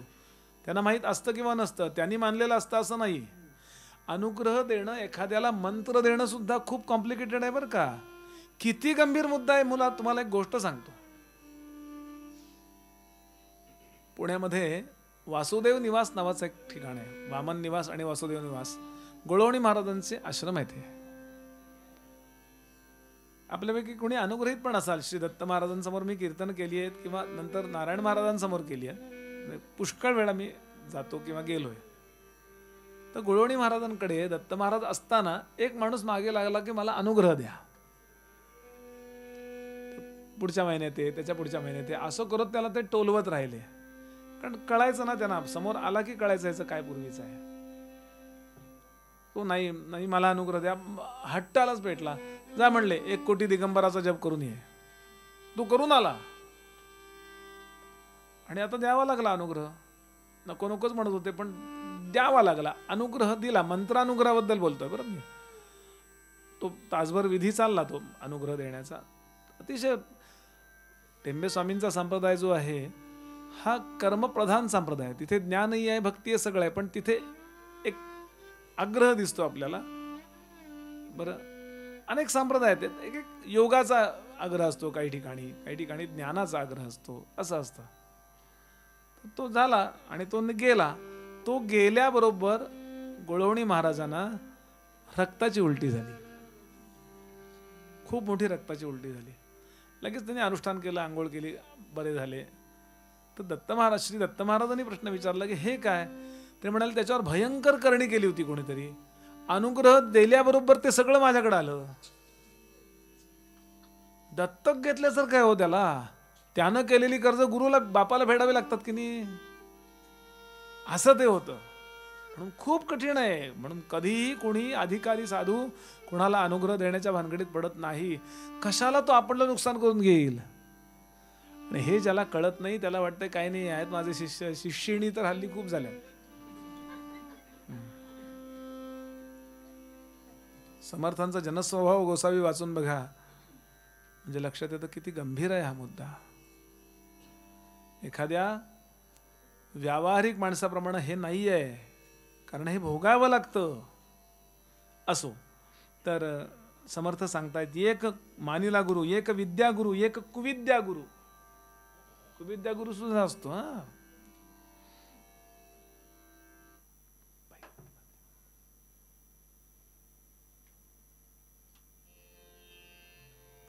कुविद्या गुरु म्हणजे चांगलं चाललेलं बिघडवणे, दंगल करायला लावणे.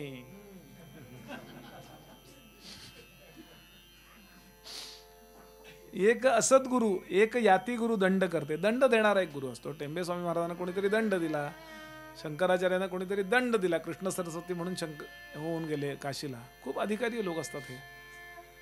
बरं, आणि मग त्या दंडाची पूजा, हे सगळ्यातनं आपण इतके लांब गेलो माहिती का, हे माहिती सुद्धा नसतं लोकांना काय असतं. कुठंतरी आपले बाबांना जातात, यांना जातात, आणि त्यांना वाटतं यांचा अनुग्रह घेतला की माझं पोरग पास होईल, असं काहीतरी. इतकं याला अंधश्रद्धा म्हटलंय समर्थाने. याकरता अभ्यास केला पाहिजे. नमस्कार कोणालाही करावा, कारण परमात्मा सर्वत्र विराजमान आहे, त्याबद्दल प्रश्न नाही. पण आपण एखादा संप्रदाय फॉलो करण्यापूर्वी आपण 100 वेळा अभ्यास केलेला पाहिजे. कुणाच्याही सांगण्याच्या भरवशात येऊन, त्याच्या प्रभावात येऊन कधी माणसाने ही गोष्ट करू नये, हे समर्थ सांगतायत. एक माता गुरु, एक पिता गुरु, एक राजा गुरु, एक देवगुरु, एक बोलिती जगद्गुरु सकळ कळा. शंकराचार्य जगद्गुरु, जगाने त्यांचा अनुग्रह घ्यावा. हो गोपालकृष्ण कृष्णम वंदे गुरुचरित्रामध्ये नरसिंह सरस्वतींना जगद्गुरु म्हटलंय, किंवा आम्ही वारकरी संप्रदाय मंडळी तुकाराम महाराजांना जगद्गुरु म्हणतो. म्हणजे जगाचा गुरु होण्यासारखं आहे त्यांच्याकडं. कुणी किंवा जगाने कुणी गुरु मानावं असं. बरं, किंवा नवनाथातल्या गोरक्षनाथांना जगद्गुरु म्हटलंय नवनाथ कथेमध्ये. आहेत तेवढे महान ते. गोरक्ष जाल अंदरचर्पटाश्च अडभंग कानिफ मच्छिंदराद्याः चौरंगी रेवाणक भर्तृ संज्ञां भूम्यां बभूवुर नवनाथ सिद्धाः. नवनाथांची आपल्यावर विशेष कृपा आहे, लक्षात घ्या. मत्स्येंद्र, गोरक्षनाथ, गहिनीनाथ, निवृत्तीनाथ आणि ज्ञाननाथ, आपल्याकडे परंपरा नवनाथांची अशी आली. बरं, म्हणून जगद्गुरु. ऐसे हे 17 गुरु, याही वेगळे अनेक गुरु समर्थ सांगतायत. ऐकतयांचा विचारू सांगिजेल एक स्वप्न गुरु. श्री तुकाराम महाराजांना अनुग्रह स्वप्नात मिळाला. एक दीक्षा गुरु, दीक्षा म्हणजे हा संप्रदाय तू चालव अशी दीक्षा देणं. बरं, एक म्हणती प्रतिमा गुरु. काही लोक म्हणजे दक्षिणामूर्ती विधान, श्रीधर स्वामींनी असा अनुग्रह घेतला, श्रीधर समर्थांच्या फोटोकडून अनुग्रह घेतला. बरं, आणि नंतर समर्थ प्रकटही झाले. बरं, समर्थ म्हणले काही लोक असे असतात, एक म्हणती स्वये गुरु आपला आपण. पुण्यातून गेले असणार समर्थ बहुतेक चक्कर मारून. गुरुपौर्णिमेला म्हणले आम्ही फक्त आरशात बघतो आणि हार स्वतःला घालून घेतो, असं लावतो. विनोद आहे बरं, असं काही पुणेकर वाईट असं काही नसतं कधी. फक्त पुण्यातले लोक दुपारी झोपतात असं आहे काय? माझं कीर्तन दुपारी ठेवून बघा कुठल्याही गावात. असो, जो यातीचा जो व्यापारू ते तितुके त्याचे गुरु. याचा पाहता विचारू उदंड आहे, असो ऐसे उदंड गुरु. नाना मतांचा विचारू परी जो मोक्षदाता सद्गुरु तो वेगळाची असे. आता ते सांगायला आरंभ करतायत की नाना सद्विद्येचे गुण याही वरी कृपाळूपण हे सद्गुरूचे लक्षण जाणीजे श्रुती. मगाशी मी बोललोय की आहे मुख्य सद्गुरूचे लक्षण आधी पाहिजे विमळ ज्ञान. म्हणले पण महाराज शिष्यांबद्दल काहीतरी बोलतो. इथे हा दुसरा समास समारोपित झाला. आता 5व्या दशकातला तिसरा समास आरंभ होतोय, शिष्य लक्षण. संपूर्ण दासबोधामध्ये सगळ्यात मोठा समास, ज्यामध्ये समर्थांनी सेंचुरी मारली आहे.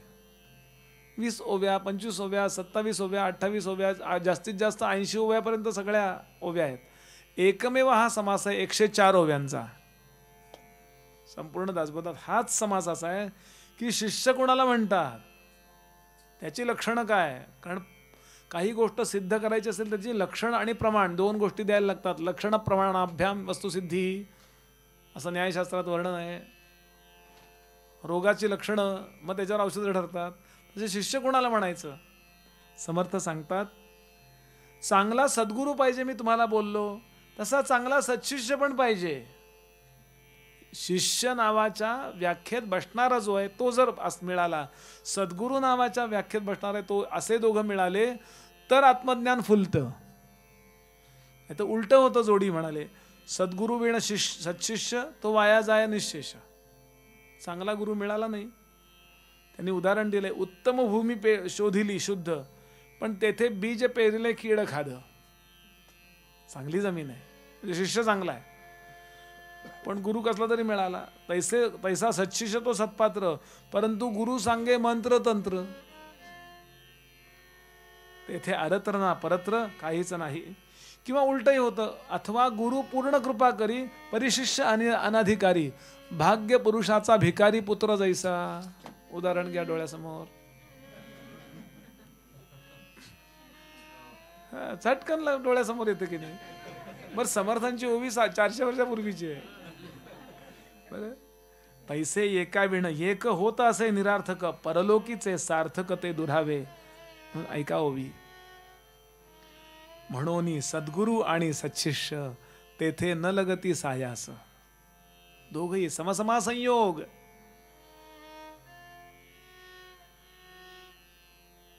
भगवान रामचंद्रांसारखा शिष्य आणि वसिष्ठांसारखा गुरु, भगवान गोपालकृष्णांसारखा शिष्य आणि दुर्वासांसारखा सद्गुरू. सांदीपनी हे त्यांचे विद्यागुरु आहेत बरं. त्याही दृष्टीनं असा गुरु, असा विचार करा. कल्याणासारखा शिष्य आणि समर्थांसारखे गुरु, ज्ञानोबांसारखा शिष्य आणि निवृत्तीनाथांसारखे गुरु. काय गुरु? स्वामी विवेकानंदांसारखा शिष्य आणि रामकृष्णांसारखा सद्गुरू. समर्थ म्हणाले, म्हणून सद्गुरू आणि सत्शिष्य तेथे न लगती सायास, त्या उभयतांचा हव्यास पुरे एकसरा. सुभूमी आणि उत्तम कण एवढं जमलं का? पण म्हणे उगवेना पर्जन्य विण, साधना योग्य झाली पाहिजे, तैसे अध्यात्म निरूपण नसता होय. दोन सगळंच उत्तम पाहिजे. आणि आता समर्थ सांगतात, म्हणून साधन, अभ्यास आणि सद्गुरू, सत्शिष्य आणि सच्छास्त्र विचारू, सत्कर्म सद्वासना पारू पाववी भवाचा. पुन्हा यादी आली. काय काय पाहिजे? साधन पाहिजे, अभ्यास पाहिजे, सद्गुरू पाहिजेत, सत्शिष्य पाहिजे, तिथे सच्छास्त्र विचार झाला पाहिजे, सत्कर्म पाहिजे, सद्वासना पाहिजे. काम झालं. ह्याच्याने नोट्स काढायला पाहिजेत, मला काय काय यातलं प्राप्त आहे. बरं, ऐसे हे अवघेच मिळे, तरीच विमळ ज्ञान निवळे, नाही तरी पाषांड संचरे बळे समुदायी. किती संप्रदाय निर्माण झाले आणि संपले हो, पण वेदव्यासाने चालू केलेला संप्रदाय अजून चालू आहे. तुकोबा, ज्ञानोबा, अजून रामकृष्ण हरी म्हणतात ना, हजारो लक्षावधी मंडळी. बरं, इथे जबाबदारी गुरुवर आहे. बरं, शिष्य जर चुकत असेल, समर्थ म्हणाले, तर गुरुवर जबाबदारी आहे. ते म्हणाले, येथे शब्द नाही शिष्यासी, त्याच्यावर नाही शब्द जात, हे अवघे गुरुपासी, सद्गुरु पालटी अवगुणासी नाना यत्ने करूनी. पुढे सांगतात, सद्गुरूचे नि असत्शिष्य पालटे, पण सत्शिष्य असद्गुरु न पालटे. आता कोण गुरु? असं होईल ना. का जे थोरपणे तुटे म्हणून या कारणे सद्गुरु पाहिजे, तरीच सन्मार्ग लाहिजे, नाही तरी होईजे पाषांडावर पडे. आता मुख्य सत्शिष्याचे लक्षण यादी व्हायला सुरुवात. आता बराच ओव्यात. शिष्य कसा पाहिजे? मुख्य सत्शिष्याचे लक्षण, सद्गुरु वचने विश्वासपूर्ण, अनन्य भावे शरण, या नाव सत्शिष्य. तो कसा पाहिजे? शिष्य पाहिजे निर्मळ, शिष्य पाहिजे आचारशीळ, शिष्य पाहिजे केवळ विरक्तानुतापी. आता शिष्य पाहिजे हे कॉमन धरा. फक्त काय काय? निष्ठावंत, शुचिष्मंत, नेमस्त, शिस्तीचा सर्व प्रकारे, साक्षपी विशेष, व्हेरी प्रॅक्टिकल. पुढे परमदक्ष, मला काय माहिती असं होणार आहे, असं नाही चालणार. अलक्ष लक्ष यायचा, सूक्ष्माचा अभ्यास झाला पाहिजे त्याला. पुढे सांगतात अतिधीर, पेशन्स.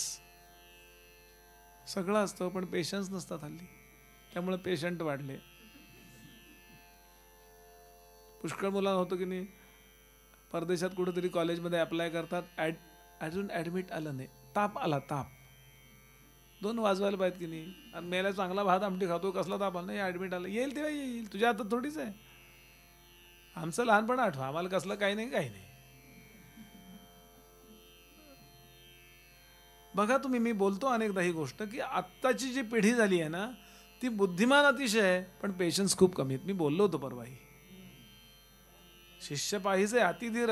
काय उतावळेपणाने काही मिळत नाही, उतावळेपणाने आपलं चुकतं. पूल येण्याच्या आधी पूल कशाला क्रॉस करताय? वळण येण्याच्या आधी कशाला स्टेरिंग वळवताय? नाही वळण येणार, वळवूया. अरे तिथे वळव ना,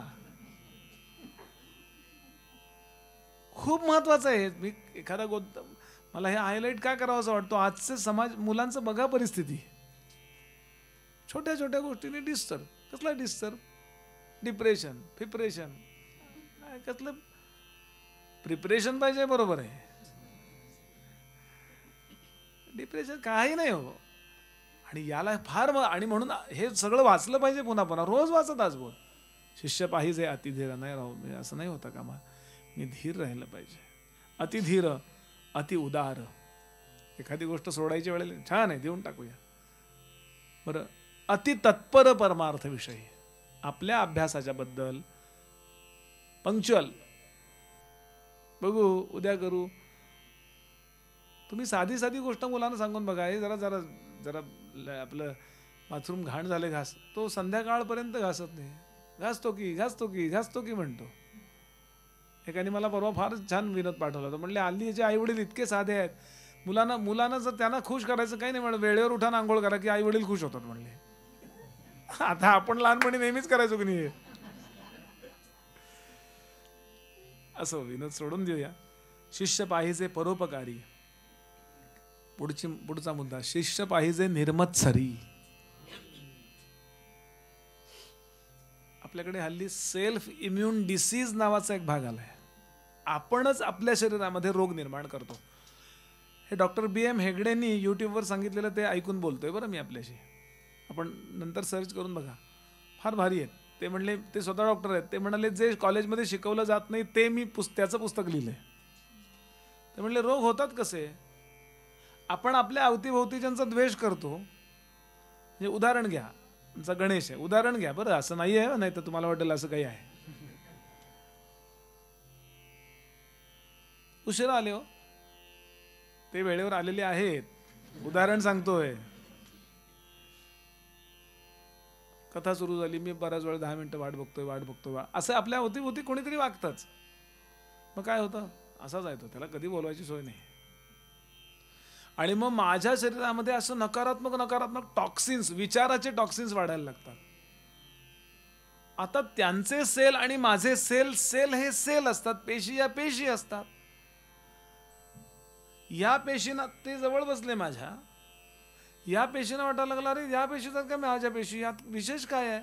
पण मी त्यांच्यात सारखं जसं आपल्याकडे आंदोलनाने आपल्यात भांडणं लागतात, तसं त्या पेशी विरुद्ध या पेशी कारण नसताना आतमध्ये नकारात्मक विचार करायला लागतात. आणि मग अनेक प्रकारचे रोग तिथेच बॉर्न होतात, तिथेच प्रगट होतात. या सेल्फ इम्युन डिसीज, आपलंच आपण स्वतःची क्षमता कमी करतो. इम्युन पॉवर कमी होते आपली. वाढलेत की नाही रोग सांगा आता. आणि काही कारण नाही. डॉक्टरांना विचारायला ते त्यांच्याकडे उत्तर नसलं ना की सांगतात 2 लाखात एकाला होतं. हे काय उत्तर आहे काय? 3 लाखात एकाला का नाही होतो?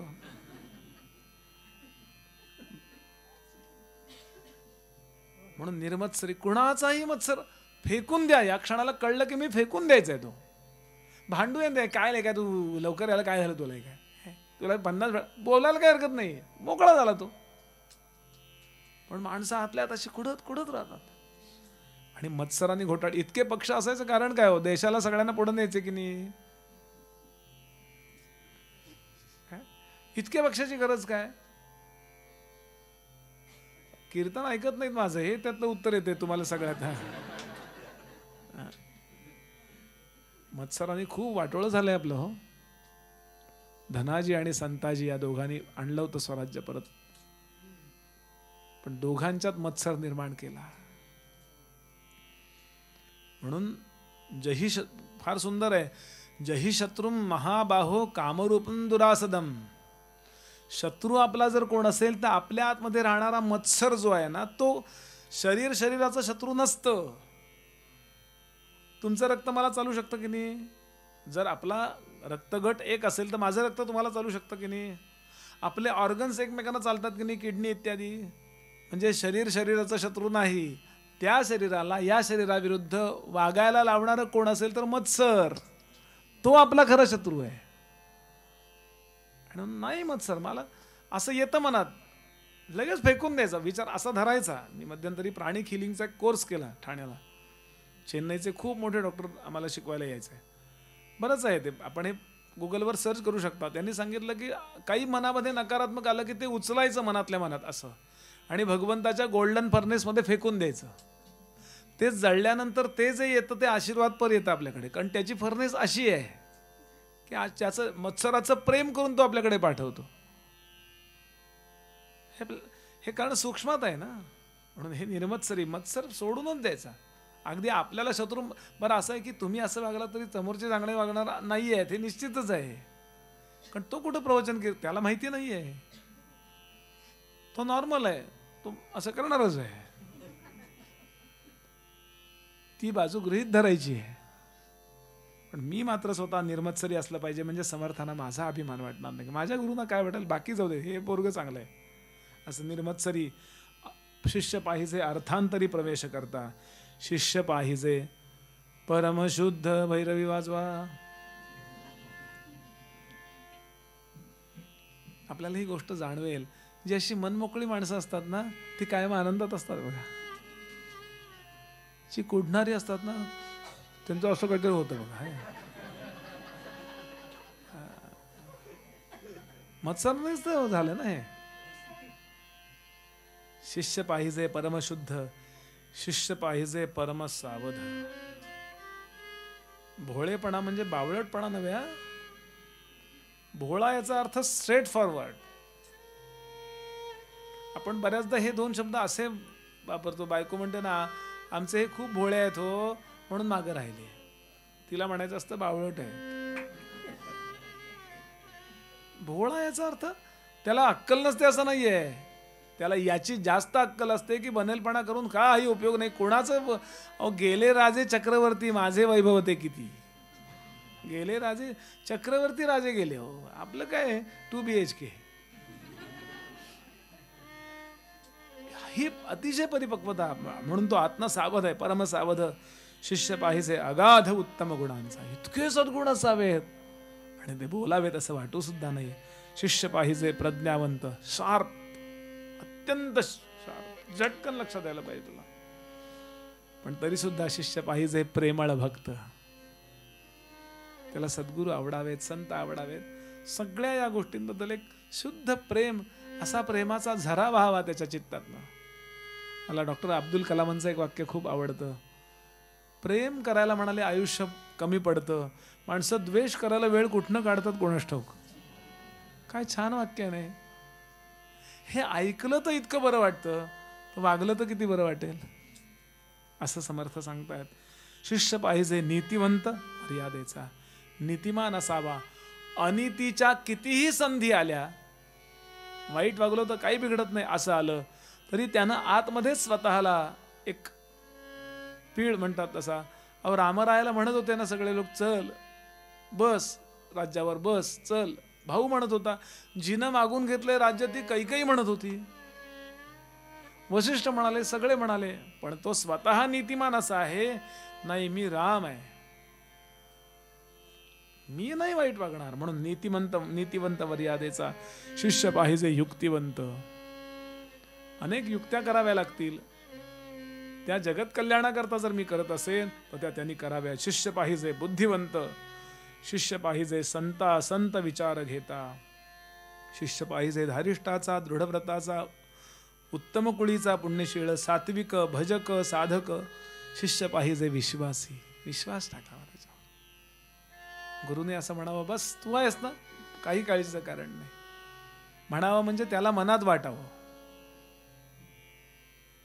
कल्याणा अंगावर असे छाटी घेऊन, असं अंग उपर्ण घेऊन समर्थ फिरत होते गडावर. आज ते ठिकाण आहे आणि इतकं जोरात वारं आलं आणि अंगावरची छाटी, कापलेलं असतं ना हे उपर्ण, म्हणून त्याला छाटलेलं, म्हणून त्याला छाटी म्हणतात. असं वाऱ्याने उडालं तर कड्यावर उभे होते असे. तर सहज आलं, आपण म्हणतो अरे अरे माझं पेन पडलं, अरे माझं ते बॅग पडले, अरे ते बघ असं म्हणतो ना, अरे दिवा विजला, इतकं. अरे कल्याणा छाटी असं म्हणेपर्यंत कल्याणाने पटकन छाटी धरली उडी मारून, आणि कल्याणाच्या लक्षात आलं कड्यावरचे पाय सुटलेले होते. आज ते ठिकाण आहे गडावर, उंच आहे गडा, पण इतकं सद्गुरूंवर प्रेम, अलगद गुलाबाचं फूल पडतं असा तो खाली आला आणि आणून दिली छाटी. आम्ही असतो तर गुरुजी पुष्कळ आहेत छाट्या आपल्याकडे, कपाट भरलंय, ह्यांना पण ना छाटीचा लोभ सुटत नाही.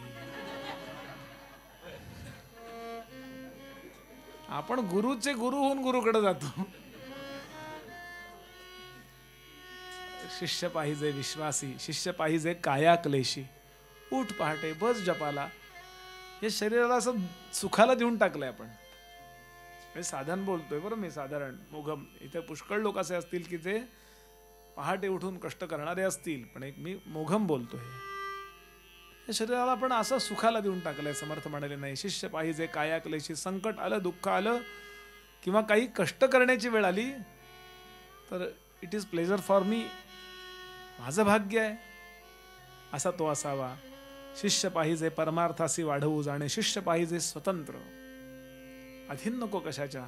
जगमित्र, त्याच्याशी पटत नाही, त्याच्याशी जमत नाही, असलं काय.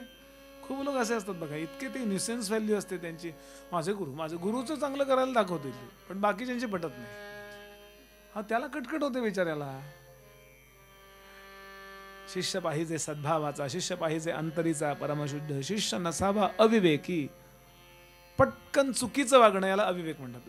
विच धातू आहे विवेक मध्ये. विच इंग्लिशमध्ये विच शब्द आहे ना, तेच इथे आहे. हा मूळ संस्कृत शब्द आहे. विच वे आय गो.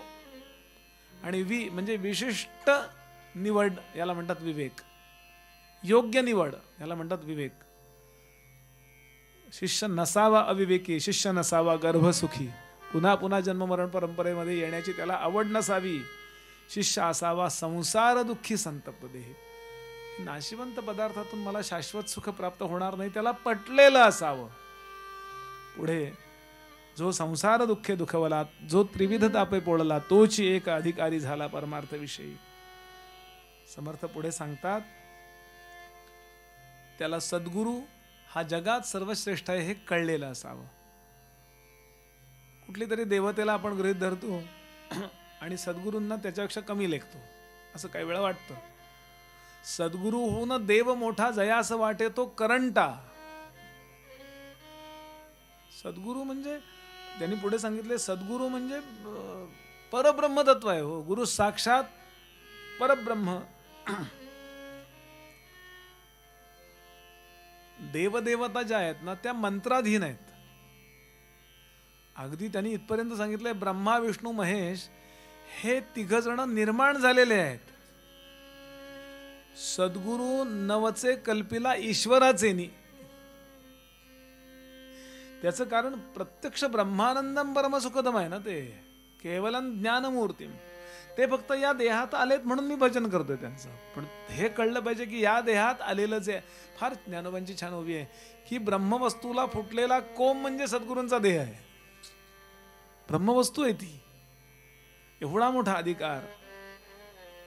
अहो सद्गुरूंची कृपा ज्याच्यावर झाली, अहो सद्गुरु कृपा जयासी सामर्थ्य न चले तयापासी ज्ञानबळे वैभवासी तृण तुच्छ केले.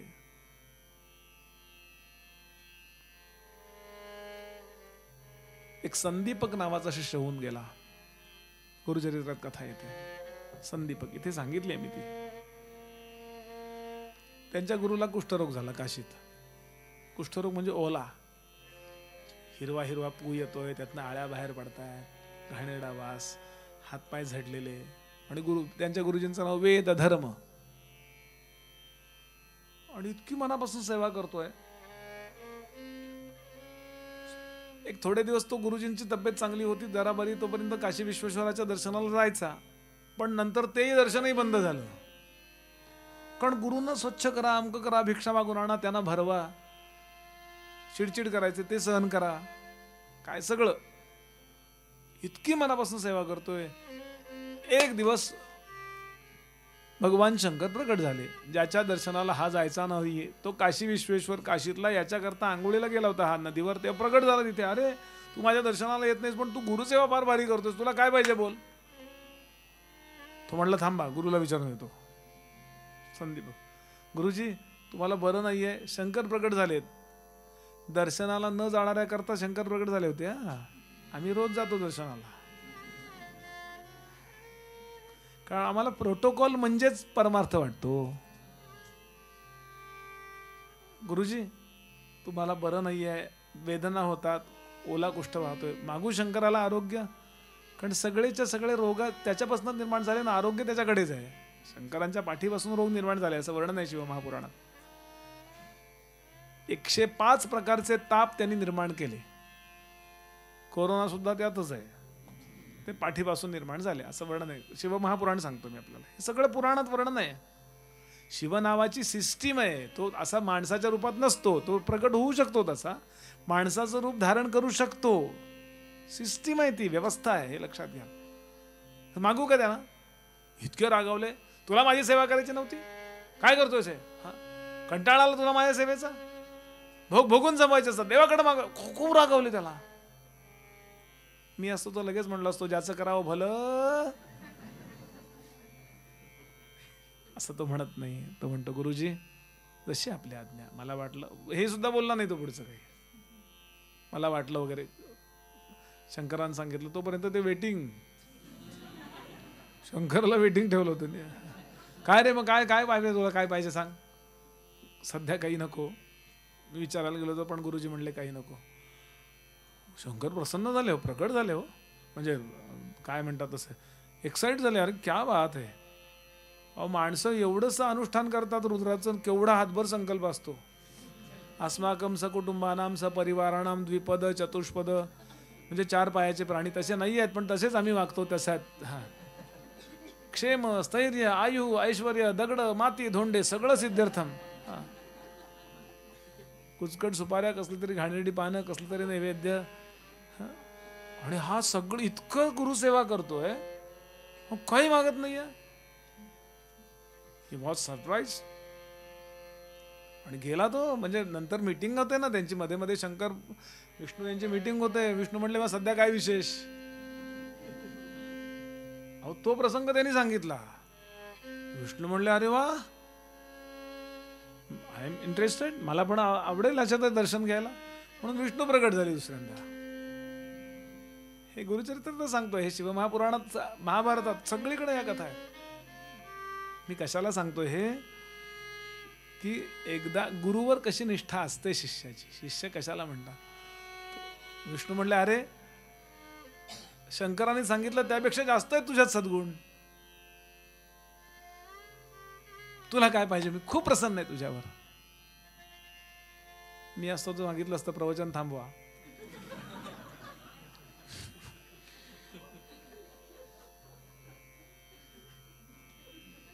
काय म्हणाला असेल तो संदीपक. तो म्हणाला, हजारो वर्ष तपश्चर्या करणाऱ्या ऋषींना तुम्ही ताटकळत ठेवते आणि मी काही केलं नाही, नावही घेत नाही, मी तुमचं कशाला माझ्या मागे लागतं काहीतरी घेऊन.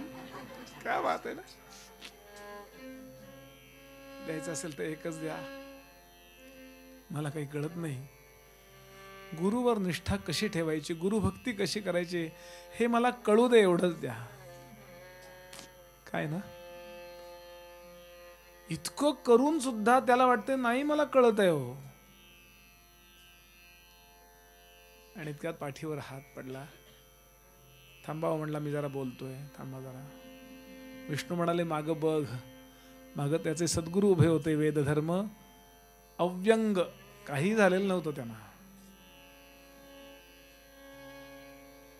विष्णू म्हणाले, अरे तू त्यांची सेवा केली म्हणजे ती आम्हा तिघांना प्राप्त होते. गुरु साक्षात परब्रह्म. काय केवढा मोठा विचार समर्थांनी सांगितला इथे. लागता सद्गुरु वचन पंथे, झाले ब्रह्मांड पालथे, तरी जयाच्या शुद्ध भावार्थे पालटन धरेजे. असे खरे शिष्य असतात. तात्पुरते कुठेतरी शरण आले, प्रपंचात दुःख आहे म्हणून आले, सगळं नॉर्मल झाल्यानंतर परत प्रपंचात विषय सुखा करता गेले. म्हणले असे शिष्य जे आहेत ते शिष्य म्हणायच्या योग्यतेचे नाहीत. ते शिष्यत्वाचा लाभ गुरुकडून काहीतरी आपल्याला प्राप्त व्हावं या स्वार्थाकरता फक्त त्या संप्रदायात आलेले असतात.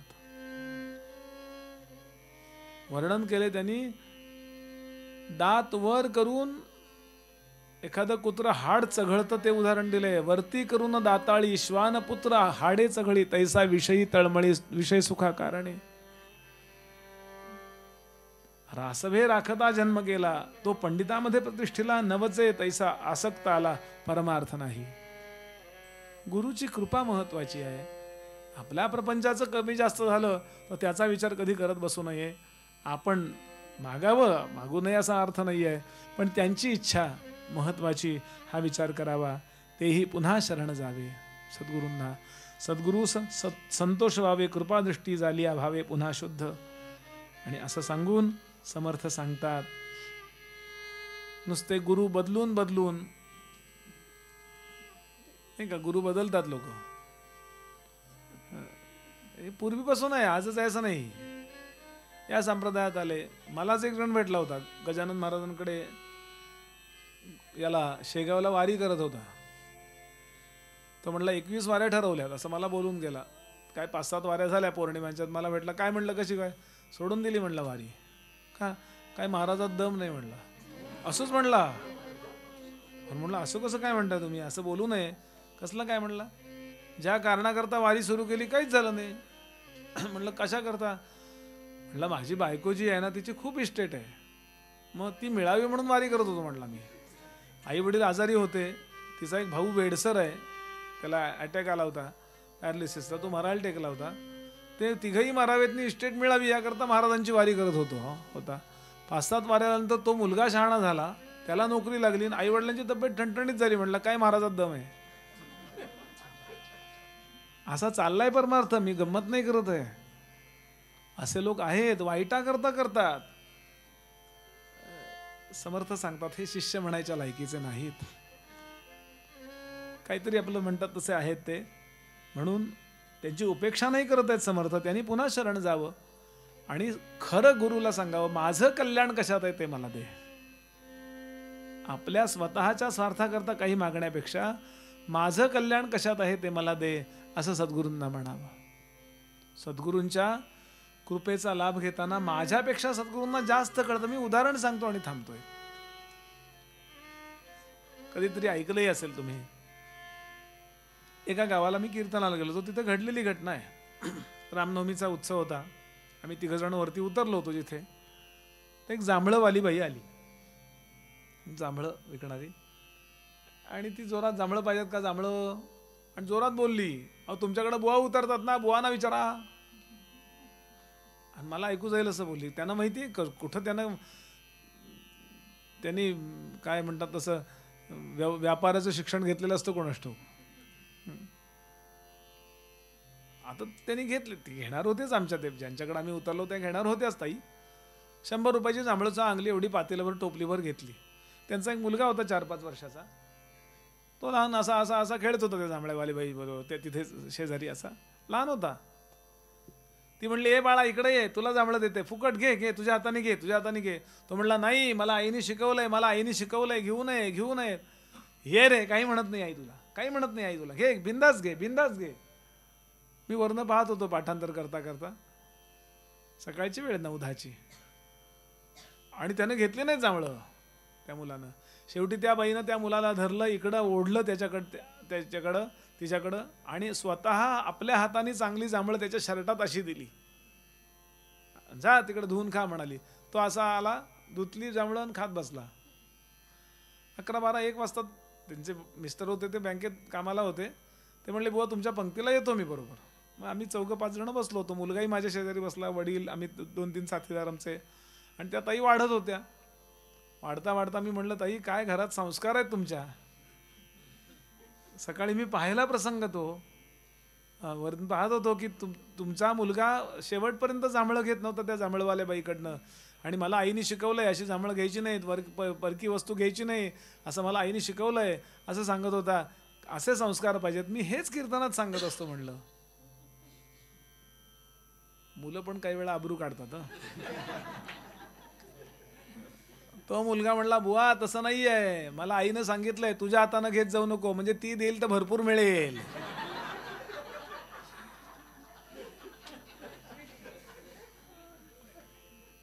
मुद्दा लक्षात घ्यायला.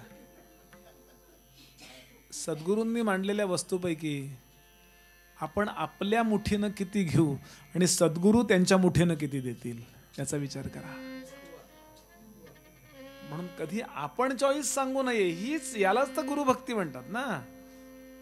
सांगावं की मला पाहिजे असं वाटतंय बा, ही गोष्ट मला पाहिजे, पण त्यांना हा चॉईस द्यावा की नाही किंवा हो किंवा काय असेल ते.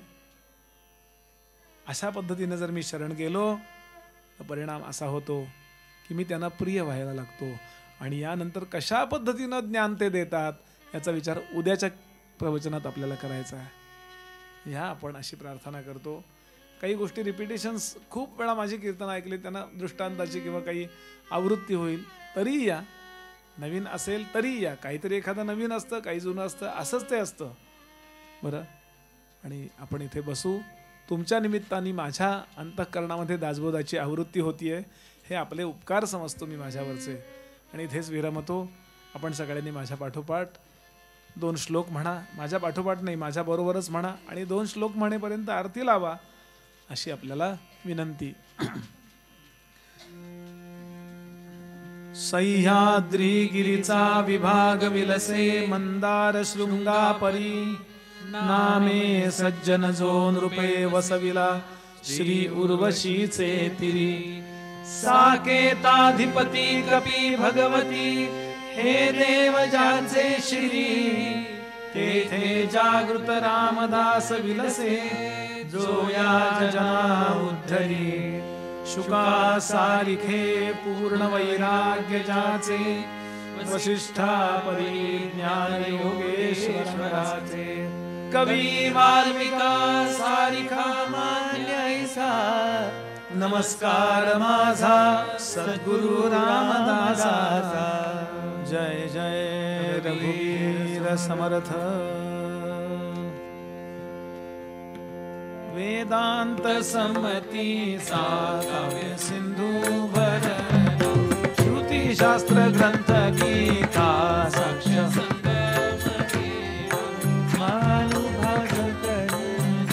अनुभव साखीला. अज्ञान जीवा सुगम झाला. जय जय दासबोधा ग्रंथराज प्रसिद्ध. आरती ओवाळीन विज्ञान बाळबोधा. जय जय दासबोधा. नवविधा भक्ती पंथे रामरूप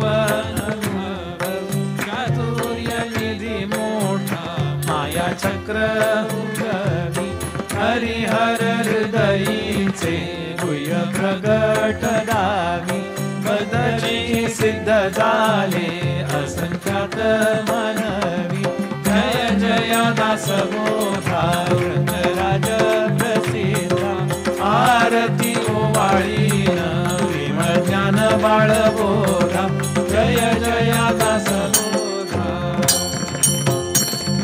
सही दशकीचा अनुभव जो पाहे, नित्यनेम विवरिता स्वये ब्रह्माची होई. अपार पुण्य गाठी शरी श्रवणलाहे. कल्याण लेखकाचे भावगर्भ हृदय. जय जय दासबोधा ग्रंथराज प्रसिद्धा. आरती ओवाळीन ज्ञान बाळबोधा. जय जय दासबोधा. आरती रामदासा सद्गुरु सर्वेशा. काया वाचा मनोभावे ओवाळू परेशा. आरती रामदासा. रामदास मृत्यू मंत्र रामचंद्र अवतार. कलियुगी अवरोनी केला भक्तांचा उद्धार. आरती रामदासा. वैराग्य भक्ती ज्ञान शांती क्षमा विरक्ती.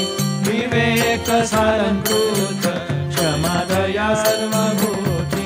आरती रामदासा. सच्चिदानंद रामदास केवळ. दिनकर कृपायोगे रामचंद्र निर्मळ. आरती रामदासा सद्गुरु सर्वेशा. काया वाचा मनोभावे ओवाळू परेशा. आरती रामदासा. हरे राम राम राम हरे हरे. हरे कृष्ण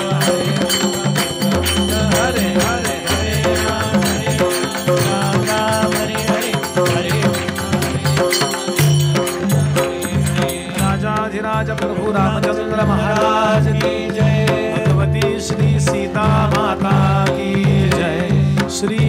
रुद्र हनुमान की जय।